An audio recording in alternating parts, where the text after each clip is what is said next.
Hey guys, tonight we begin with something that feels oddly familiar, yet entirely alien, the wedding day. Not your cousin's wedding with an awkward DJ and an uncle who dances like a malfunctioning washing machine, but an ancient Chinese wedding, thousands of years old, wrapped in red silk, perfumed with incense, and scripted down to the tiniest gesture. You think your big day would be stressful, just wait until you're being told exactly where to stand, when to bow, and how loudly to cry. Weddings today might be about Instagram filters and catering disasters, but in ancient China, they were a matter of family honor, cosmic balance, and sometimes even state politics. So, before you tuck yourself in and start drifting off, picture this. You've woken up not in a medieval straw bed this time, but in a lacquered chamber, filled with the smell of burning sandalwood.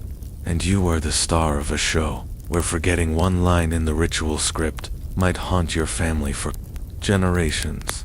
Congratulations. You are the bride or groom in an ancient Chinese wedding. And tonight, you're going to survive it, or at least try. You open your eyes to find the room painted in red. Not literally the walls, but the fabrics draped over every possible surface. Curtains, cushions, quilt thread, red, red. In ancient China, red isn't just a color, it's a weapon. It wards off evil, summons good luck, and frankly, hides the tears of brides who are about to leave their families forever. You glance down at your hands. They're trembling, and honestly, you can't blame them. Historians still argue whether brides were genuinely terrified on their wedding day, or if the ritualized weeping was partly performative. But either way, tears were basically on the schedule. Forget waterproof mascara, expected to cry so much that your relatives join in, turning the morning into a collective sob session. It's less romantic comedy and more tearful Broadway rehearsal. But before you even reach the crying part, you've already been through months of negotiations. Unlike today, you didn't swipe right, flirt awkwardly, or have a 3-year relationship leading up to this. Your marriage was arranged, brokered by a matchmaker who analyzed zodiac charts with the intensity of a Wall Street analyst. Were your birth dates aligned? Did your ancestors approve? Did the groom's family have enough silver, rice, or silk to offer? Forget do you love him. The real question was, will the cosmic elements destroy us if you to share a bed? So, here you are, sitting nervously while older relatives bustle around you. They're fussing over your wedding outfit, which is not the breezy white gown you're imagining. No, you're wearing layer upon layer of embroidered silk, the kind of clothing that feels less like fashion and more like medieval armor. The main color, of course, is red, but gold threads shimmer through it, catching the light from the oil lamps. Each design embroidered on your sleeves has meaning. Phoenixes for the bride, dragons for the groom, patterns of peonies and lotuses, symbolizing fertility. You feel the weight of it not only on your shoulders but also in your lungs. The air smells thick like incense, sweat, and the faint metallic temps being fastened into your carefully arranged hairstyle. Honestly, your neck is doing most of the heavy lifting tonight. As you shift uncomfortably, you hear the muffled sounds of firecrackers popping outside. This isn't for fun. These little explosions are meant to scare away demons lurking around, hoping to ruin your big day. Imagine planning a wedding today and adding make sure to exercise the neighborhood to your to-do list. And if you think your wedding playlist is stressful, at least you didn't need to synchronize every drumbeat to scare away spirits at the exact right moment. One missed bang, and Auntie Jung swears the marriage will be cursed forever.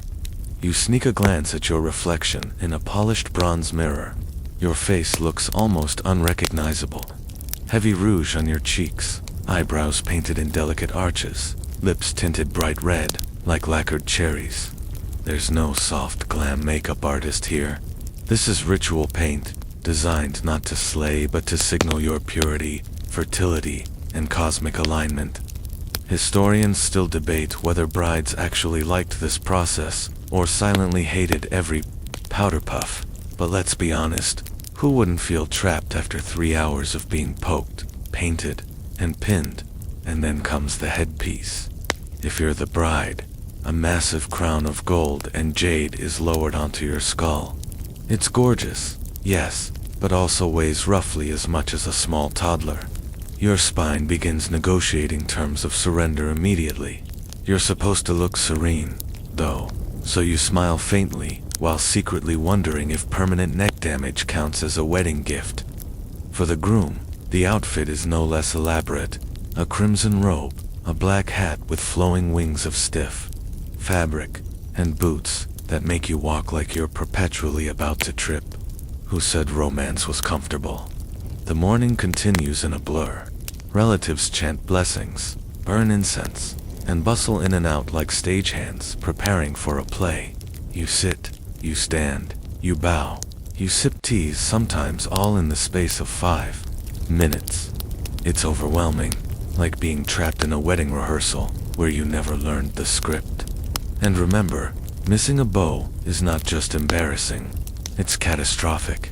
Ancient Chinese belief held that improper ritual might anger ancestors or spirits, bringing calamity to the entire family. Imagine your clumsy sneeze leading to a dynasty-wide curse. No pressure.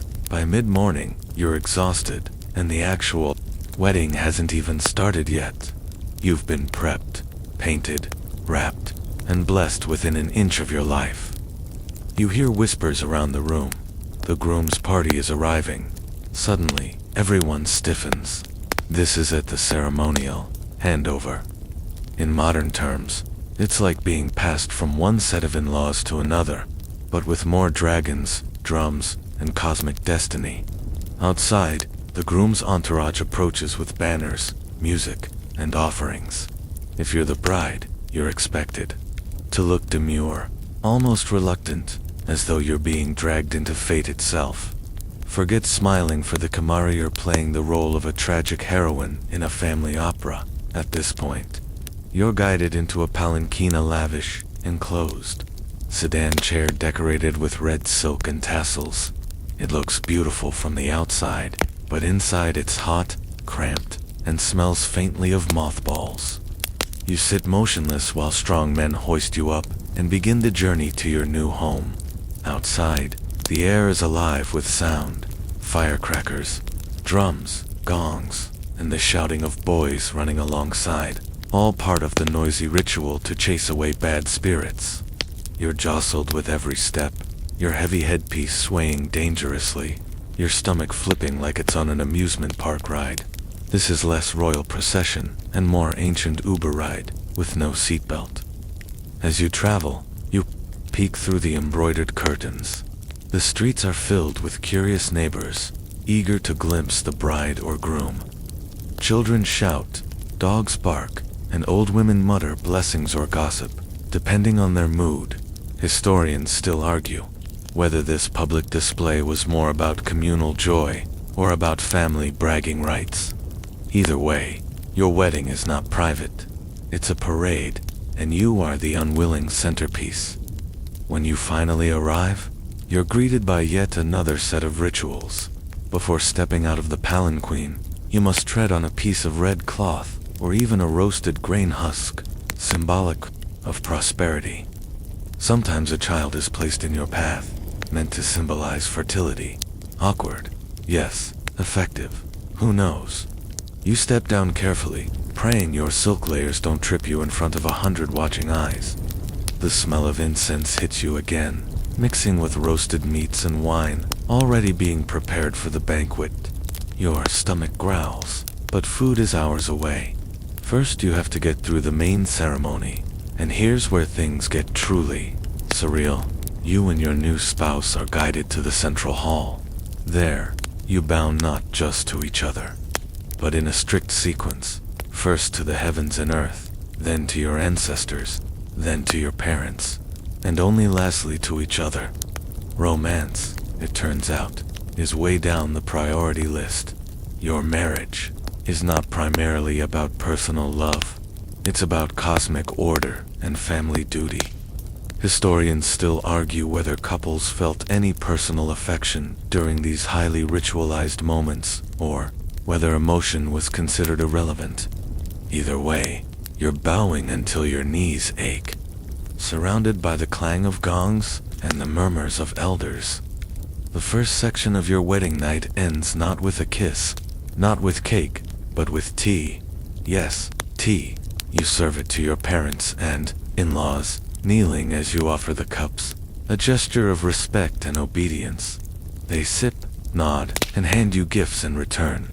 It's beautiful in its own way, but also terrifying. This moment seals your role, not as a free individual, but as part of a larger machine, the family.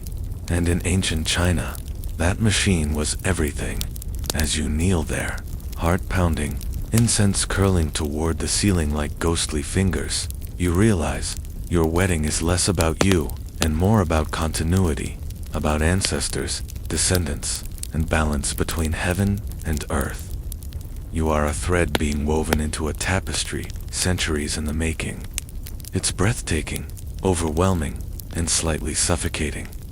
You smile faintly, your lips trembling from both exhaustion and awe. Congratulations. You've just survived the first act of your ancient Chinese wedding. You think traffic is bad in your city? Try navigating an ancient Chinese wedding procession. Forget about honking cars and grumpy taxi drivers. This is a full-blown parade, and you are the unwilling celebrity everyone is craning their necks to see. The ancient Chinese didn't believe in quietly sneaking off to get married. Oh no. They wanted noise. They wanted spectacle. They wanted firecrackers loud enough to send demons sprinting for the hills and banners tall enough to block the sun. If modern weddings are Instagram events, this was TikTok live on steroids, but with more gongs and slightly fewer dance challenges. You sit inside the palanquin. Remember that claustrophobic little box I mentioned earlier? Yeah, you're still in it. Picture an enclosed sedan chair, decorated like someone raided every red fabric store in the city. The walls are thick, the curtains heavy, and the air inside is humid with your own nervous breath. You shift slightly, and the silk of your robe makes a faint whispering sound, like the sigh of someone regretting every life choice that brought them here. Outside, though, you can hear the chaos, the drumming, the shouts, the occasional crack of a whip as the bearers adjust their grip. The world is alive with noise, and you're a silent package being delivered to your no GPS required. The journey is not just symbolic. It's a ritual, a performance, a way of saying, look at us. Our families are important enough to block the streets for half a day. People pour out of their homes to watch, like it's the Super Bowl halftime show. Old ladies mutter blessings under their breath. Children run alongside the procession, squealing with excitement, daring each other to peek inside your palanquin. You, of course, keep your head bowed. Tradition demands that brides maintain an air of modesty, almost reluctance, as though the very idea of marriage is a tragic burden. Honestly, it's a little bit dramatic. You're supposed to look like you've been kidnapped by fate itself, which, in fairness, isn't too far from the truth. And then there's the noise. Firecrackers explode in relentless bursts, leaving behind trails of acrid smoke that sting your nose even through the thick curtains. Gongs clang, drums pound, and flutes shriek high-pitched notes that sound like geese auditioning for an opera. This isn't just for fun, it's spiritual pest control. In the ancient Chinese worldview, demons lurked everywhere, jealous of human joy, ready to sneak into your marriage like uninvited guests at a buffet. The louder the procession, the more the spirits are forced to retreat. So if you think the cacophony is unbearable, just remember, it's better than a demon crashing your wedding night. But the spectacle isn't just about scaring away ghosts. It's also about flexing. The bigger the procession, the wealthier and more powerful the families appeared. Imagine rolling through the streets today with a fleet of Ferraris and a live marching band. That's the vibe. For the upper class, Processions included banners embroidered with auspicious characters, lanterns shaped like dragons and phoenixes, and even troops of acrobats performing flips along the way. For peasants, the display was simpler, but the symbolism remained. Noise, color, movement, all funneling you from your old life into your new one. Inside your palanquin, though, it feels less glamorous. The heat builds, the air grows stale, and the swaying motion of the carriers makes your stomach churn. If you've ever been carsick, imagine that but in heavy silk, with a golden crown pressing down on your skull. The temptation to lift the curtain and gulp fresh air is overwhelming, but no tradition says you must remain hidden until arrival. You are both precious cargo and a mystery, a veiled treasure being delivered to a new vault. Every so often, the palanquin jolts as the bearers step unevenly, and you feel your headpiece shift. You silently pray it doesn't tumble off and crush you mid-journey. Somewhere outside, a relative shouts instructions, ensuring everything proceeds exactly according to ritual. And let's not forget the groom. Unlike you, he's not stuffed in a box. He rides at the front of the parade, decked out in crimson robes, his tall black hat bobbing awkwardly as he tries to maintain dignity while mounted on a horse. Poor guy, he looks regal from afar, but up close, he's probably sweating buckets and wondering how he's supposed to pee in this outfit as the procession winds its way through town. There are planned stops along the route. These are not bathroom breaks, sadly, but ceremonial pauses where offerings are made or certain blessings are performed. At some points, firecrackers are set off again, their smoke mixing with incense from portable braziers carried by attendants. At others, the bearers lower your palanquin to the ground, so symbolic rituals can be enacted, sometimes sprinkling rice, sometimes chanting blessings.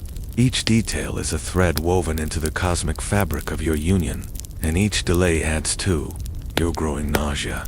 Eventually, the journey approaches its climax, arrival at the groom's household. But don't think you can just step out casually and walk inside. Oh no, this moment is packed with ritual landmines. First, you're supposed to tread carefully on symbolic objects.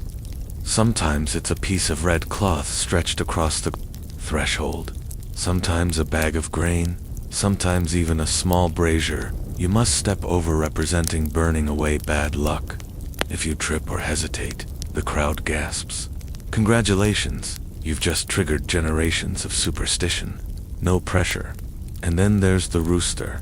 Yes, you heard me. In some regions, a rooster is carried ahead of the bride's palanquin and released at the gate of the groom's home. Why? Because the rooster is believed to absorb bad fortune, like a feathery little scapegoat. So imagine, you're stepping down in your suffocating robes, head swimming, incense choking your lungs, and suddenly a rooster flaps wildly across the courtyard, squawking like it's auditioning for a horror movie. Romantic, right? Once you're out of the palanquin, attendants hurry to shield you with a red parasol, another weapon against evil spirits. Your steps are guided carefully, because heaven forbid you wander off script at this point. You lead slowly, ceremonially, into the hall where the main wedding rites will take place. Behind you, the procession lingers, the drumming subsides, the firecrackers fade into silence. The chaos of the street gives way to the solemn atmosphere of the ancestral hall, and here, the tone shifts. The noisy spectacle was about warding off demons and showing off wealth. But now, as you step inside, things grow heavy, sacred, even a little intimidating. Before you lies the altar to the ancestors, incense curling upward like ghostly fingers. The crowd hushes. This is no longer a parade. This is a covenant between you, your spouse, your families, and the spirits of those long gone. As you bow, trembling slightly under the weight of your crown, you realize the procession wasn't just a journey through the city. It was a journey through symbolism itself. You began as someone's child, tucked inside a palanquin, hidden and carried. Along the way, Noise drove off demons, banners announced your destiny, and rituals cleansed your path. And now, stepping into the hall, you emerge transformed, no longer just you, but part of a new lineage, a thread woven into a tapestry centuries long. Of course, your neck still hurts, your stomach still hates you, and you'd kill for a sip of cold water, but hey, small sacrifices for cosmic balance, right? The ceremony of survived the palanquin ride, the suffocating silk, the rooster sacrifice, and the world's loudest drumline. Congratulations, but don't celebrate yet, the real ordeal is about to begin. The procession was just the trailer. Now comes the feature presentation, the wedding ceremony itself. And in ancient China, this was not a quick exchange of vows followed by a kiss and a champagne toast. This was cosmic theater, a carefully choreographed dance between heaven, earth, ancestors, and two very sweaty human beings in elaborate outfits. First things first, the setting. You're ushered into the ancestral hall of the groom's household, a place that smells of incense, old wood, and centuries of secrets. The room is dim, lit by flickering lanterns and candles that cast long shadows on the carved beams above. At the far end stands the ancestral altar, heavy with offerings, bowls of fruit, trays of cakes, cups of rice, wine. Above them hang the tablets of the ancestors, polished pieces of wood inscribed with names of people who have been dead long, enough to forget their dental problems, but apparently still care deeply about who's marrying into the family. Everyone is watching you. Relatives crowd the hall, whispering, fanning themselves, pretending not to judge the tilt of your headdress or the way you shuffle in your embroidered shoes. You can feel their eyes drilling into you like tiny, polite lasers. Somewhere in the corner, a toddler starts crying, and his grandmother hushes him with the kind of intensity usually reserved for military drills.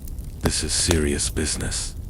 The ceremony begins with what scholars call the 3 bows and 6 rites. Forget the quick, I do you're used to from Hollywood. Here, you bow until your spine sounds like bubble wrap. The first bow is to heaven and earth, acknowledging the cosmic order that supposedly approves of this union. You lower yourself slowly, your head dipping until the world tilts, and you wonder if your elaborate hairpiece might actually tip you forward onto the altar. The groom bows beside you, his hat wobbling precariously, his robe swishing like curtains in a storm. Together, you look less like romantic partners and more like synchronized swimmers who accidentally wandered onto land. The second bow is to the ancestors. This one feels weightier.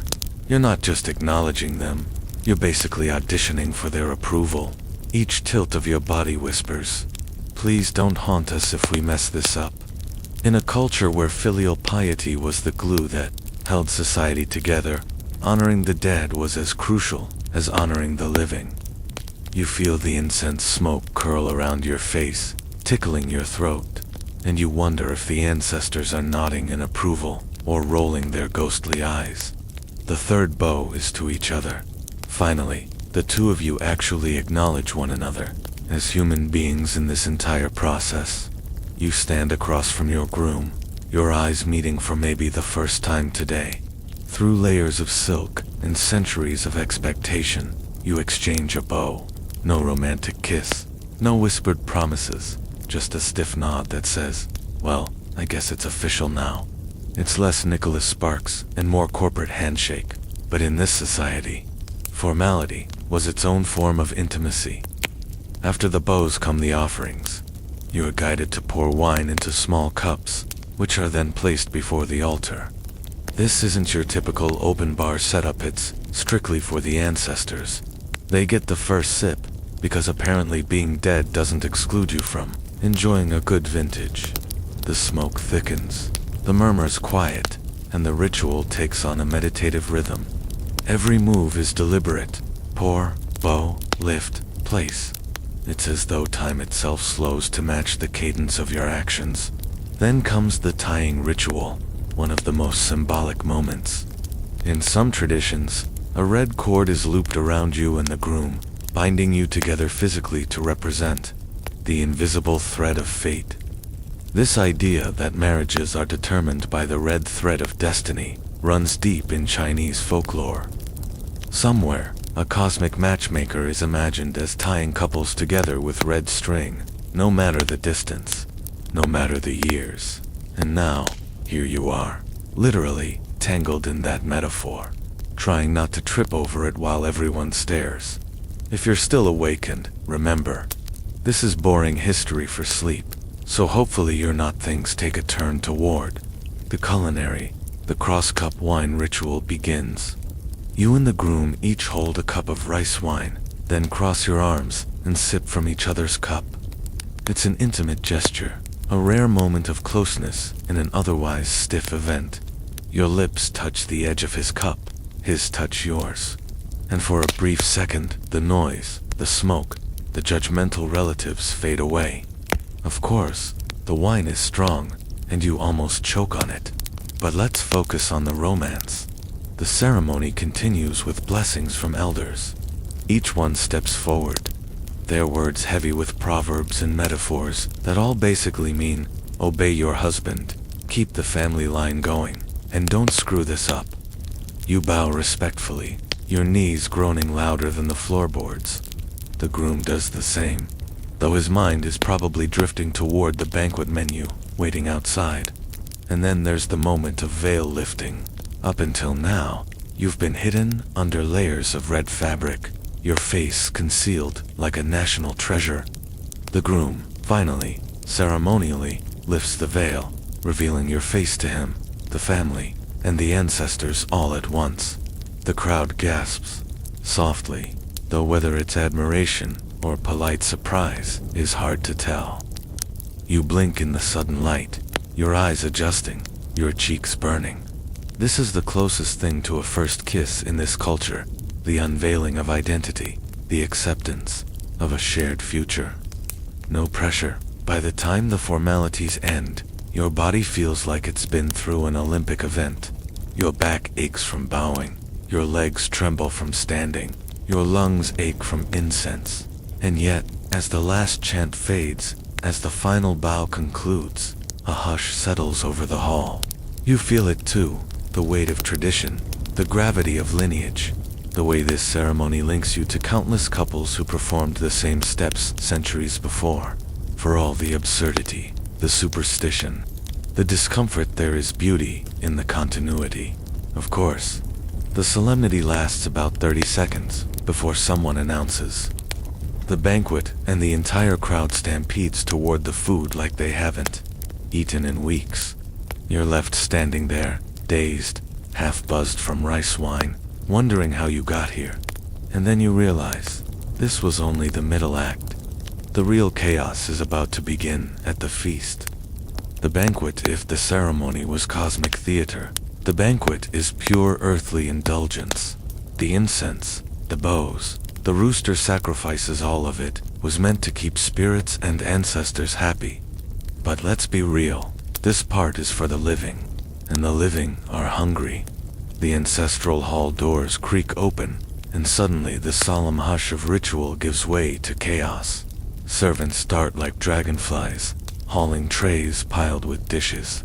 Relatives surge forward, claiming seats with the kind of competitive energy you usually see at Black Friday sales. Children squeeze between legs, chasing each other, while someone's uncle is already halfway into a wine jug. The atmosphere is no longer sacred, it's festive, loud, and gloriously messy. You, the bride, are still in your ceremonial robe, still sweating under layers of embroidered silk. Your stomach is growling like an angry dog, but tradition dictates that you don't get to sit and feast just yet. Nope, you're on display. You and the groom are led to a central table, where every move you make is scrutinized. Take too big a bite. Laughter. Spill a little wine. Gasps. Basically, imagine trying to eat spaghetti neatly, while 200 distant relatives and half the town stare at you. But what exactly are you eating? Oh, friend. Ancient Chinese wedding banquets were legendary. Forget your simple chicken and fish. Menu. These feasts could last for hours, sometimes even days, with dozens of dishes symbolizing every blessing imaginable. Food wasn't just food. It was edible poetry, a plate-by-plate wish list for your marriage. Take the whole roasted pig, for example. Yes, the entire pig, golden and glistening, carried in like a celebrity guest. It symbolized wealth and fertility because nothing says, "May your lineage continue," like a pork centerpiece, staring at you with glassy eyes. Then there's fish, always served whole, because the Chinese word for fish sounds like abundance. You don't just eat it. You eat it hoping your marriage will be swimming in prosperity. And don't forget the longevity noodles. These strands stretch so long, they could double as jump ropes, and you're absolutely forbidden from biting them in half. Slurp them whole, and you're symbolically slurping up a lifetime of happiness. Choking on them, however, is less auspicious. So, chew carefully. There are dumplings shaped like ingots, gleaming with oil, representing wealth. Glutinous rice balls stand for unity. Their sticky sweetness, promising you and your spouse will stick together like two unfortunate socks in the laundry. There's often chicken, because the word for rooster sounds like auspicious. Basically, everything on the table is a pun. You're not eating dinner, you're swallowing good omens, disguised as carbs and protein. And the wino. The wine, rice wine, flows like a river, ladled into cups faster than anyone can drink it. The groom's relatives insist on toasts, one after another, each louder and rowdier than the last. Guests rise from their seats, shouting blessings across the hall, sloshing wine onto the floor, sometimes onto each other. It's part celebration, part drinking contest, part endurance test. Somewhere in the middle of it, you realize the noise isn't that different from the firecrackers earlier, except now, the demons being driven away, are hangovers waiting for tomorrow. For you, though, the drinking is trickier. Brides weren't supposed to down jug after jug like the groom's cousins. Instead, you sip politely, your smile frozen, your head light. Behind you, attendants hover like discreet babysitters, making sure you don't topple sideways into your soup. It's less party, more performance, though the performance does include occasional forced sips when an elder insists you join in. Meanwhile, the hall itself transforms into a carnival of chaos. Musicians pound away on drums and pluck lutes with manic energy. Singers belt out folk songs, their voices wobbling between haunting and hilariously off-key. Acrobats tumble through the aisles, balancing plates or twirling ribbons. Someone sets off small firecrackers inside, filling the air with smoke and leaving everyone coughing politely into their sleeves. Children weave under tables, stealing sweet buns, while adults roar with laughter at jokes that sound suspiciously rehearsed. And yet, beneath the noise, there's structure. The banquet follows a ritual order. Dishes arrive in sets, each carrying symbolic meaning. The sequence matters, beginning with appetizers that welcome joy, moving through main courses that anchor prosperity, ending with desserts that sweeten the future. To the untrained eye, it's a buffet. To those steeped in tradition, it's a roadmap of blessings. Now, let's talk about the entertainment specifically aimed at you, the newlyweds. Because apparently, eating in front of everyone isn't enough pressure. Guests often demand playful rituals designed to embarrass the couple. Sometimes they insist you and the groom feed each other dumplings, which sounds cute until you miss and drop one down your robe. Sometimes they push for another round of cross-cup drinking, except this time they chant and clap until your hands shake and you nearly spill it everywhere. It's all in good fun, but by the end, you feel less like a bride and more like a circus act. Then there are the speeches. Oh, the speeches. Elders rise one after another, telling long-winded stories about family honor, responsibility, and how your union represents the blending of cosmic forces. These speeches last forever. Your eyelids droop, your wine buzz fades into exhaustion. and you wonder if anyone would notice if you just crawled under the table for a quick nap. Spoiler, they'd notice. But here's the secret.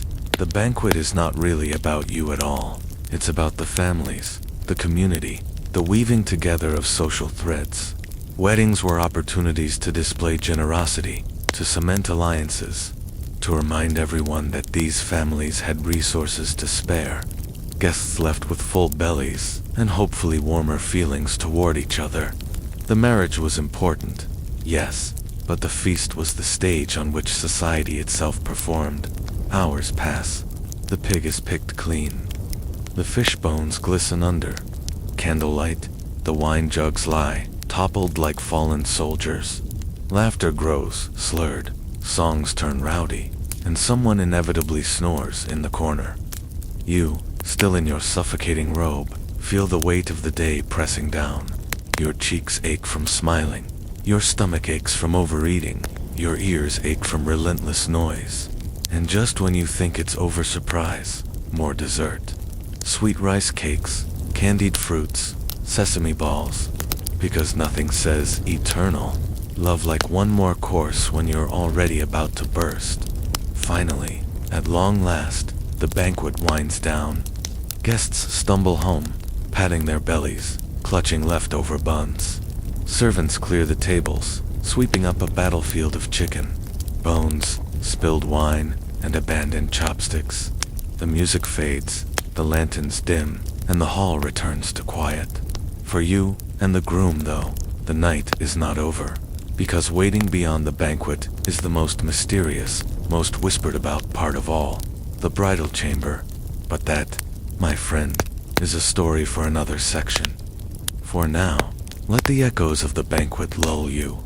The clatter of chopsticks, the roar of laughter, the clinking of cups all fading into silence. The roasted pig, the sticky rice balls, the endless noodles all digested into dreams. You've survived another stage of this marathon, and tomorrow, when you wake, you'll officially be part of a new household.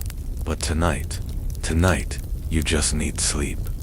The bridal chamber, if the procession was spectacle, the ceremony was ritual, and the banquet was chaos, then the bridal chamber is, well, let's just say it's equal parts mystery, comedy, and community meddling. Forget the Hollywood idea of two newlyweds finally left alone under candlelight. Ancient Chinese weddings didn't exactly hand you privacy on a silver platter. Oh no, first, you had to survive the games. Picture this. You're finally escorted to the bridal chamber. You're thinking, at last, some peace, huh? Wrong. Instead of silence, you find half the groom's relatives crammed into the room like it's a festival tent. Everyone's holding candles or lanterns, crowding around your bed, faces gleaming with mischief. Why? Because it was tradition for the guests to stick around and tease the bride and groom. Basically, imagine trying to have your honeymoon while your cousins run improv comedy at the foot of your bed. Romantic, right? The games ranged from lighthearted to borderline absurd. Some relatives might demand the groom recite poems or riddles, testing whether his brain was still functioning after gallons of rice wine. Others might make you, the bride, perform small tasks, like threading a needle under candlelight to prove your diligence and domestic skill. Yes, because nothing screams passion like demonstrating your embroidery potential while drunk uncles cheer you on. Then there were the drinking dares. Someone inevitably insists the two of you down one more round of cross-cup wine. Except this time, they don't let you put the cups down until you've drained them completely. You're woozy, your robe is suffocating, your groom looks half asleep. And meanwhile, the crowd is chanting like it's a sports match. Congratulations, you've just discovered that in ancient China, foreplay involved a live studio audience. Sometimes, the teasing was symbolic. Guests might toss nuts or dates onto the bed, punning on words for fertility, because obviously, there's no subtle way to remind a couple of their reproductive duties. Laughter fills the chamber as peanuts roll into your lap and someone's grandmother winks knowingly. Subtle, not even close, effective. Well, Let's just say China's population numbers didn't suffer. Eventually the relatives run out of riddles, wine, and jokes. They shuffle out, leaving behind a room that smells like incense, spilled alcohol, and nervous sweat. Finally, it's just you and your groom. The chamber grows quiet, the candles burn lower, and the reality sinks in. This is it, the moment when two strangers, tied together by red thread and ritual, must become something more than ceremonial partners. But here's the truth, most people won't say. It wasn't always the swooning romance of novels. Many brides had never seen their husband's face clearly until that very night. Many grooms, equally nervous, fumbled through the expectations hanging heavy in the air. The veil may have been lifted at the ceremony, but here, in the chamber, the masks of ritual finally came off. You were no longer symbols. You were just two awkward humans, trying to figure out what to do next. And because we're telling this as boring history for sleep, let's lean into the small details. The quiet, sensory notes. The rustle of silk robes sliding off shoulders. The flicker of candles, their wax dripping onto carved wood stands. The faint perfume of flowers tucked into your headdress, now wilting after a long day. The low hum of crickets outside the window, competing with the muffled snores of relatives, passed out in nearby rooms. It's not fireworks. It's not violins, swelling on cue. It's slower, gentler, maybe even awkward. And yet, in that awkwardness, lies something deeply human. After a day of spectacle designed for gods and ancestors and extended families, this moment is private at last. It's where the marriage stops being performance and starts being reality. In some traditions, the morning after was just as rich. At dawn, you might be expected to rise early, tidy yourself, and serve tea to your in-laws as a sign of respect. No sleeping in, no honeymoon sweet breakfast, in bed. Instead, it's, "Good morning, daughter-in-law, now pour us tea." The glamour of yesterday fades quickly into the responsibilities of today. But back to the chamber, because for centuries, poets, storytellers, and dramatists loved to linger on this scene.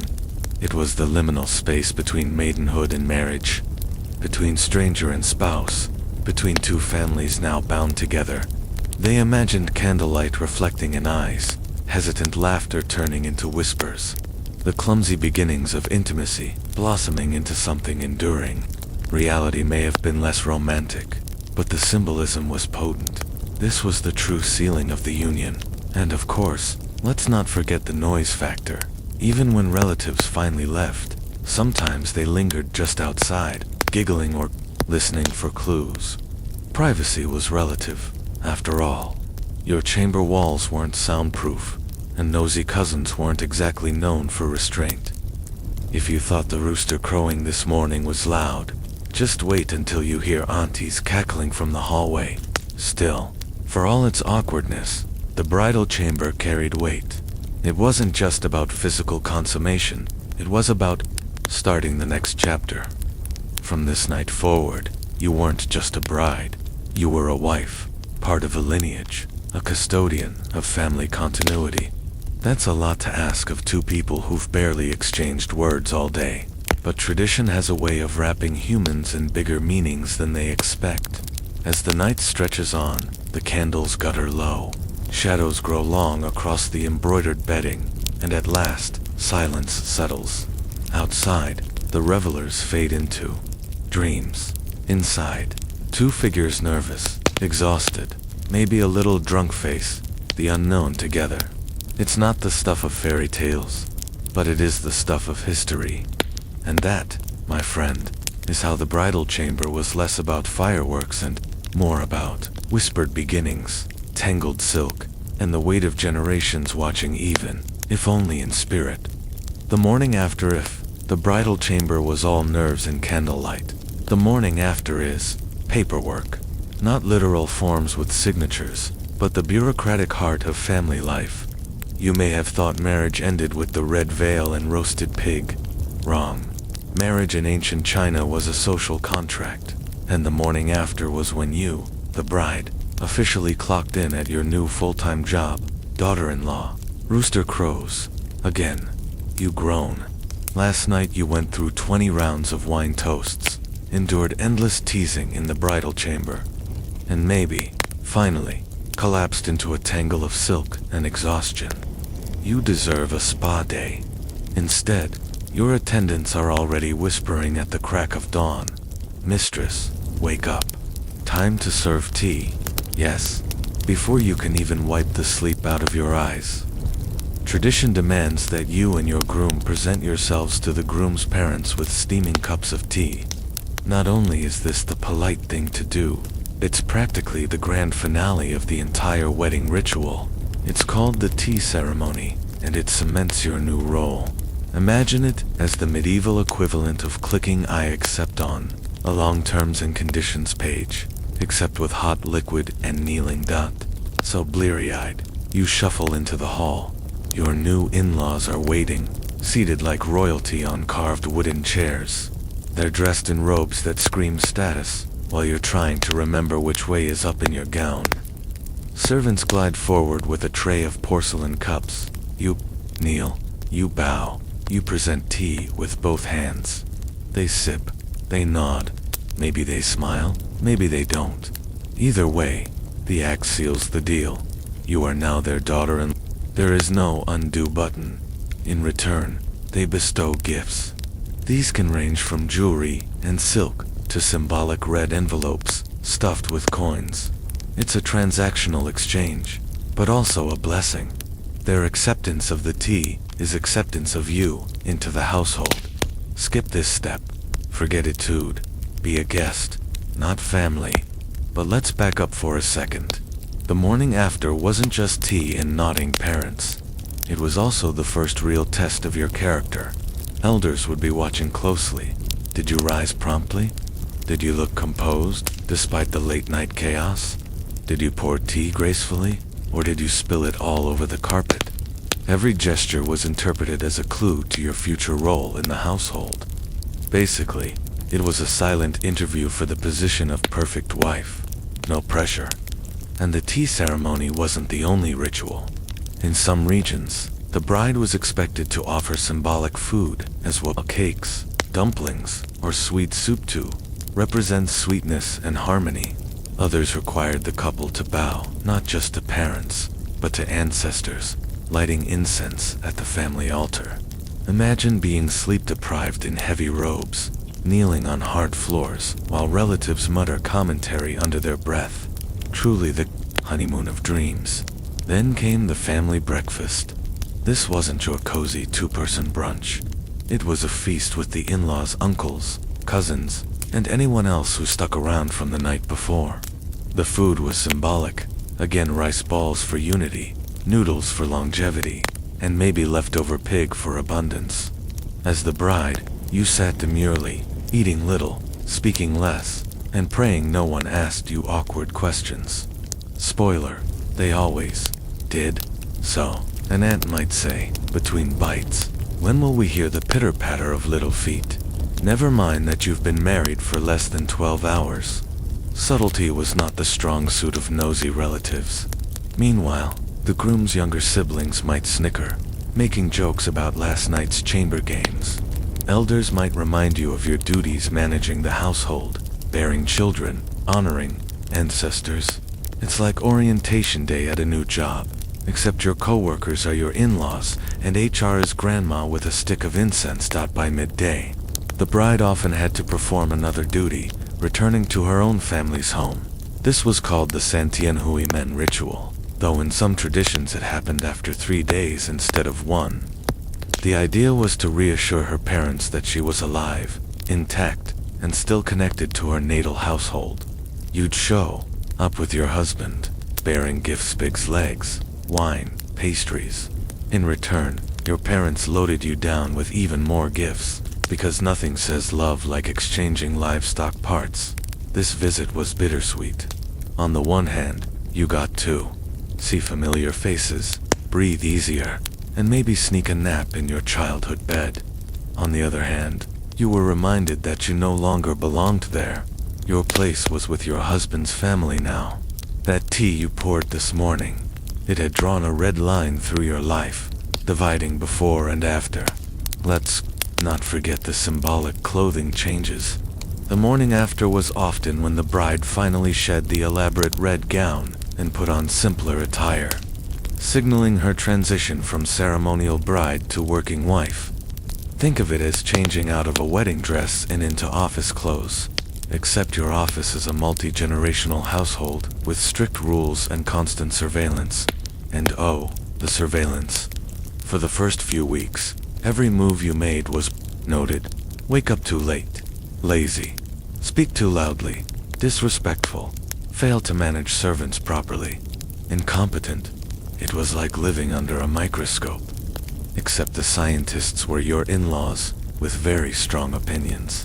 But here's the thing, as exhausting as it sounds, the morning after also carried warmth.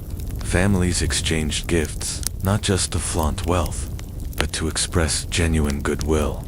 Parents-in-law gave jewelry as a wish for prosperity. Parents sent pastries as a sign of continuing care. Even the endless tea ceremonies and kneeling had a purpose.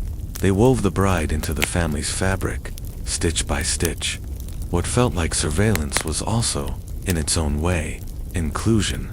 And let's not underestimate the food. Breakfast might have been awkward, but it was also delicious.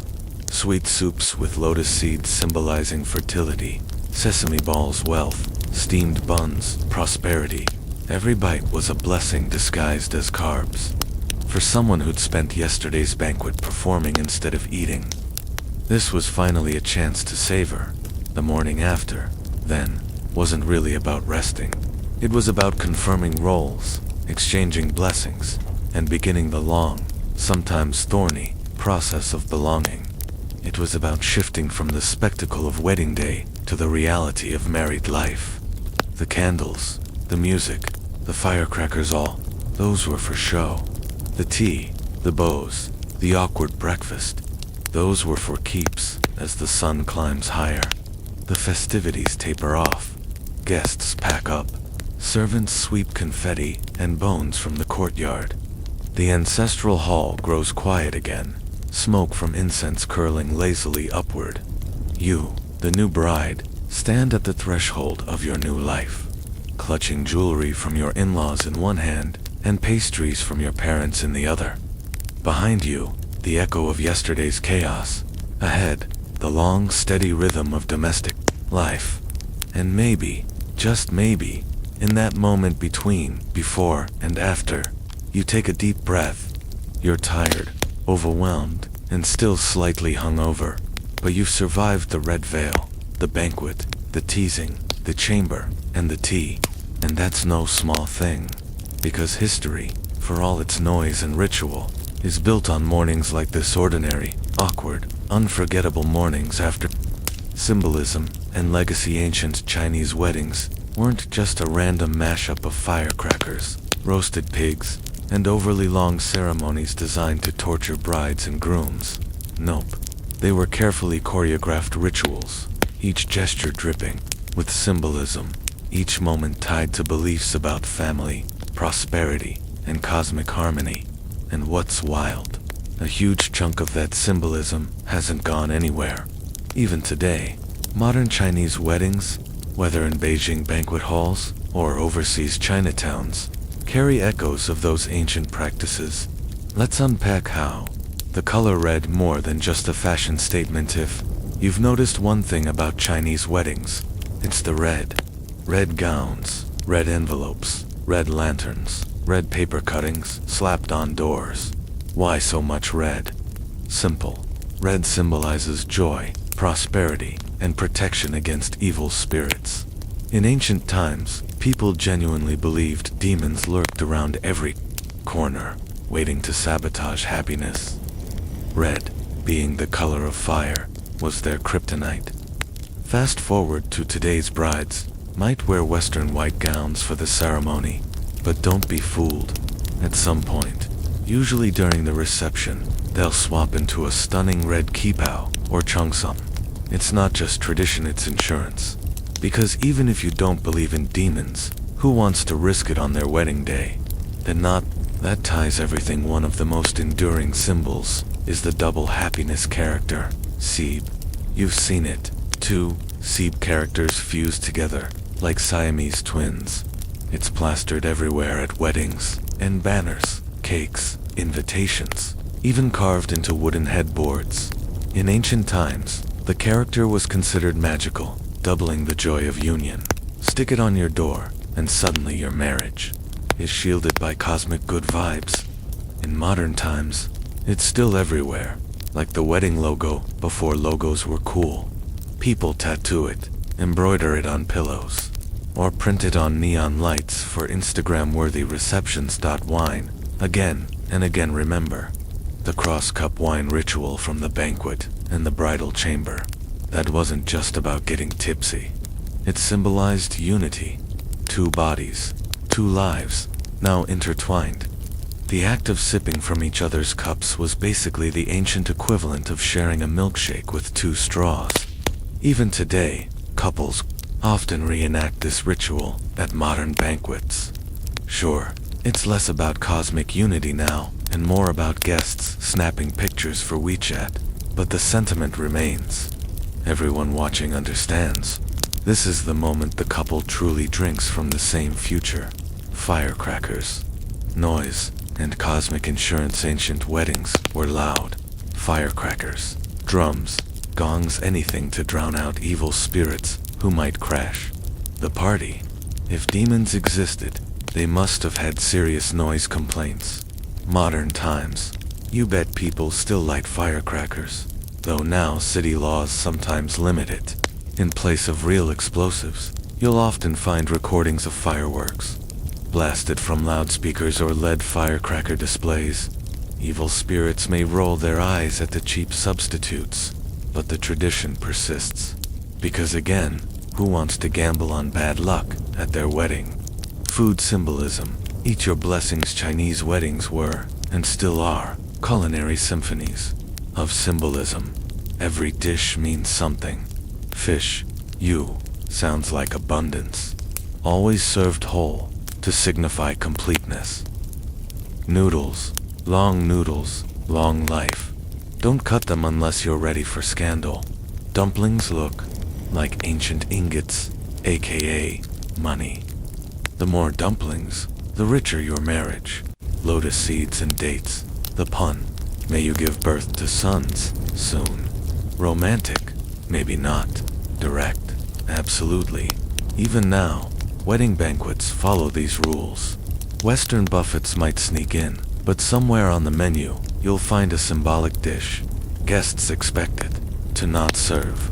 Fish would be like forgetting the cake at a Western wedding. Sacrilege. The role of the family's. Ancient Chinese marriages weren't about two individuals, they were about two families. The rituals reinforced this, bowing to ancestors, serving tea to in-laws, exchanging gifts. It was about merging clans, not just hearts. Modern couples, they may date for years, fall in love, live together before marriage, but once the wedding day comes, families still matter. Tea ceremonies are alive and well, and guess what? They're still nerve-wracking. Kneel, offer tea, collect red envelopes. Parents beam, grandparents cry, and cousins giggle. The ritual is less about hierarchy now, and more about respect. But the core idea hasn't changed. Marriage is a family affair. Astrology and auspicious timing. Ancient couples didn't just pick a Saturday that worked for everyone's schedule. They consulted astrologers, the stars, the zodiac animals, the lunar calendar. All of it mattered. Was the day auspicious? Did the couple's birth charts align? Heaven forbid you marry in the year of the goat. Bad luck for romance. And in modern China, people still check dates.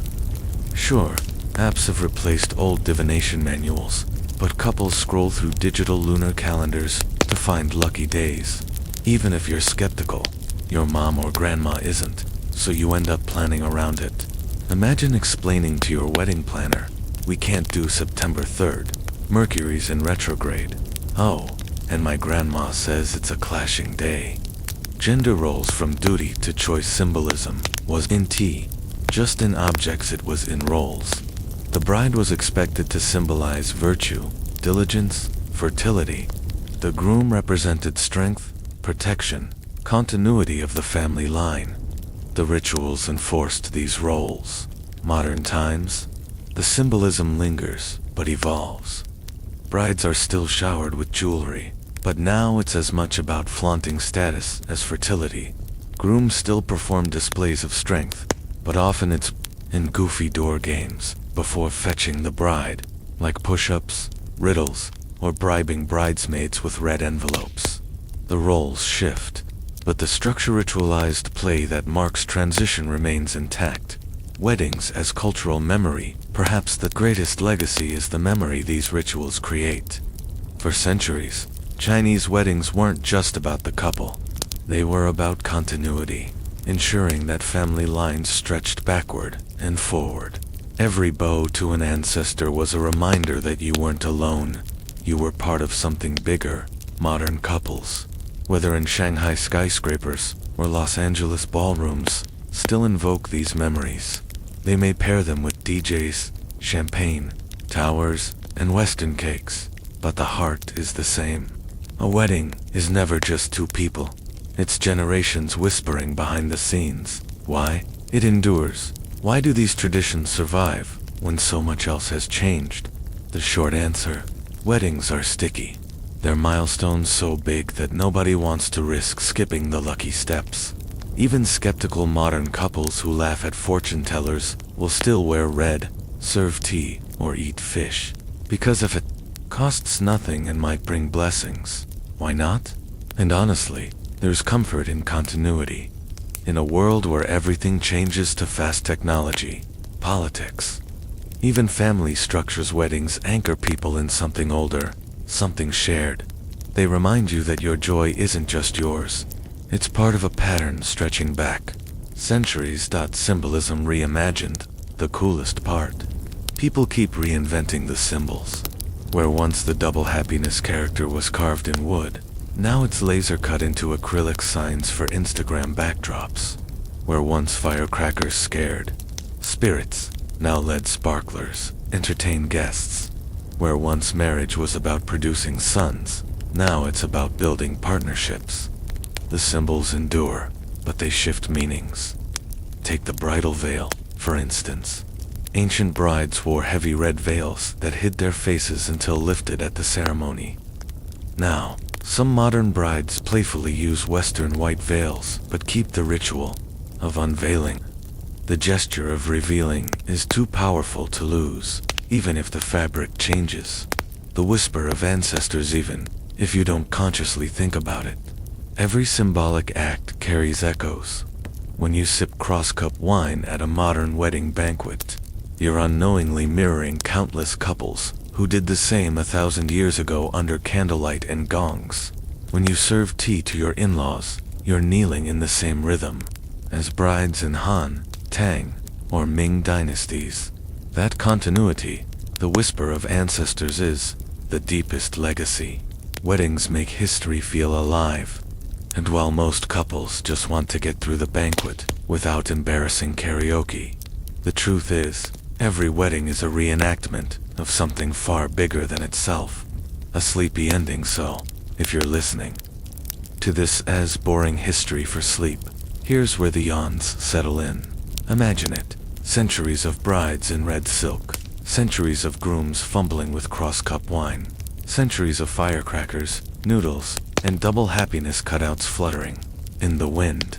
Imagine those traditions evolving, fading, reappearing in new forms, but never really disappearing. Because weddings, whether in ancient China or modern cities, aren't just ceremonies. They're memory machines, designed to tie individuals to families, families to ancestors, and the present to the past. And like silk threads woven into endless patterns, they endure. Modern adaptations and global influence weddings are never just about two people saying, "Hey, let's share Netflix passwords for life." They're cultural statements. And when you have a tradition as old, colorful, and symbol-laden as the Chinese wedding, you can bet it hasn't stayed frozen in history books. Instead, it's been remixing, reinventing, and influencing the world in ways most people don't even realize. So, how did we get from ancient Confucian rituals, elaborate dowries, and red veils to modern-day Shanghai hotel banquets, destination, weddings in Bali, and even Chinese touches in Hollywood movies? Let's break it down. East meets West. A marriage of styles. One of the first things you notice at modern Chinese weddings is the mashup. Tradition doesn't vanish, it gets layered with Western practices. The white gown versus the red qipao. Brides often wear 2, sometimes 3 outfits. They start with the Western-style white wedding dress for the ceremony or reception. Entrance channeling Disney princess vibes and later switch to a fiery red qipao or cheongsam for the tea ceremony or banquet. It's not unusual to add a third outfit, like a ball gown or cocktail dress, just for the after-party. Basically, Chinese brides have mastered the art of the fashion upgrade before it was cool. The marchin'. Inspired by Western weddings, many Chinese couples now do a grand marchin' at banquet halls. Spotlights, romantic music, sometimes even fog machines. But don't think it's all Western fluff. Halfway down the aisle, parents often join in, symbolizing family support. So, you get the Hollywood effect with Confucian undertones. Cake cutting meets dumplings. You'll almost always see a tiered wedding cake at modern receptions, a clear Western import, but the banquet menu, still stacked with symbolic dishes like whole fish, roast duck, and lotus seeds. Guests expect both a perfect yin-yang of tradition and trend. The persistence of the tea ceremony. If there's one ritual that refuses to die, it's the tea ceremony. Even the most modern globe-trotting Chinese couples tend to keep it. Why?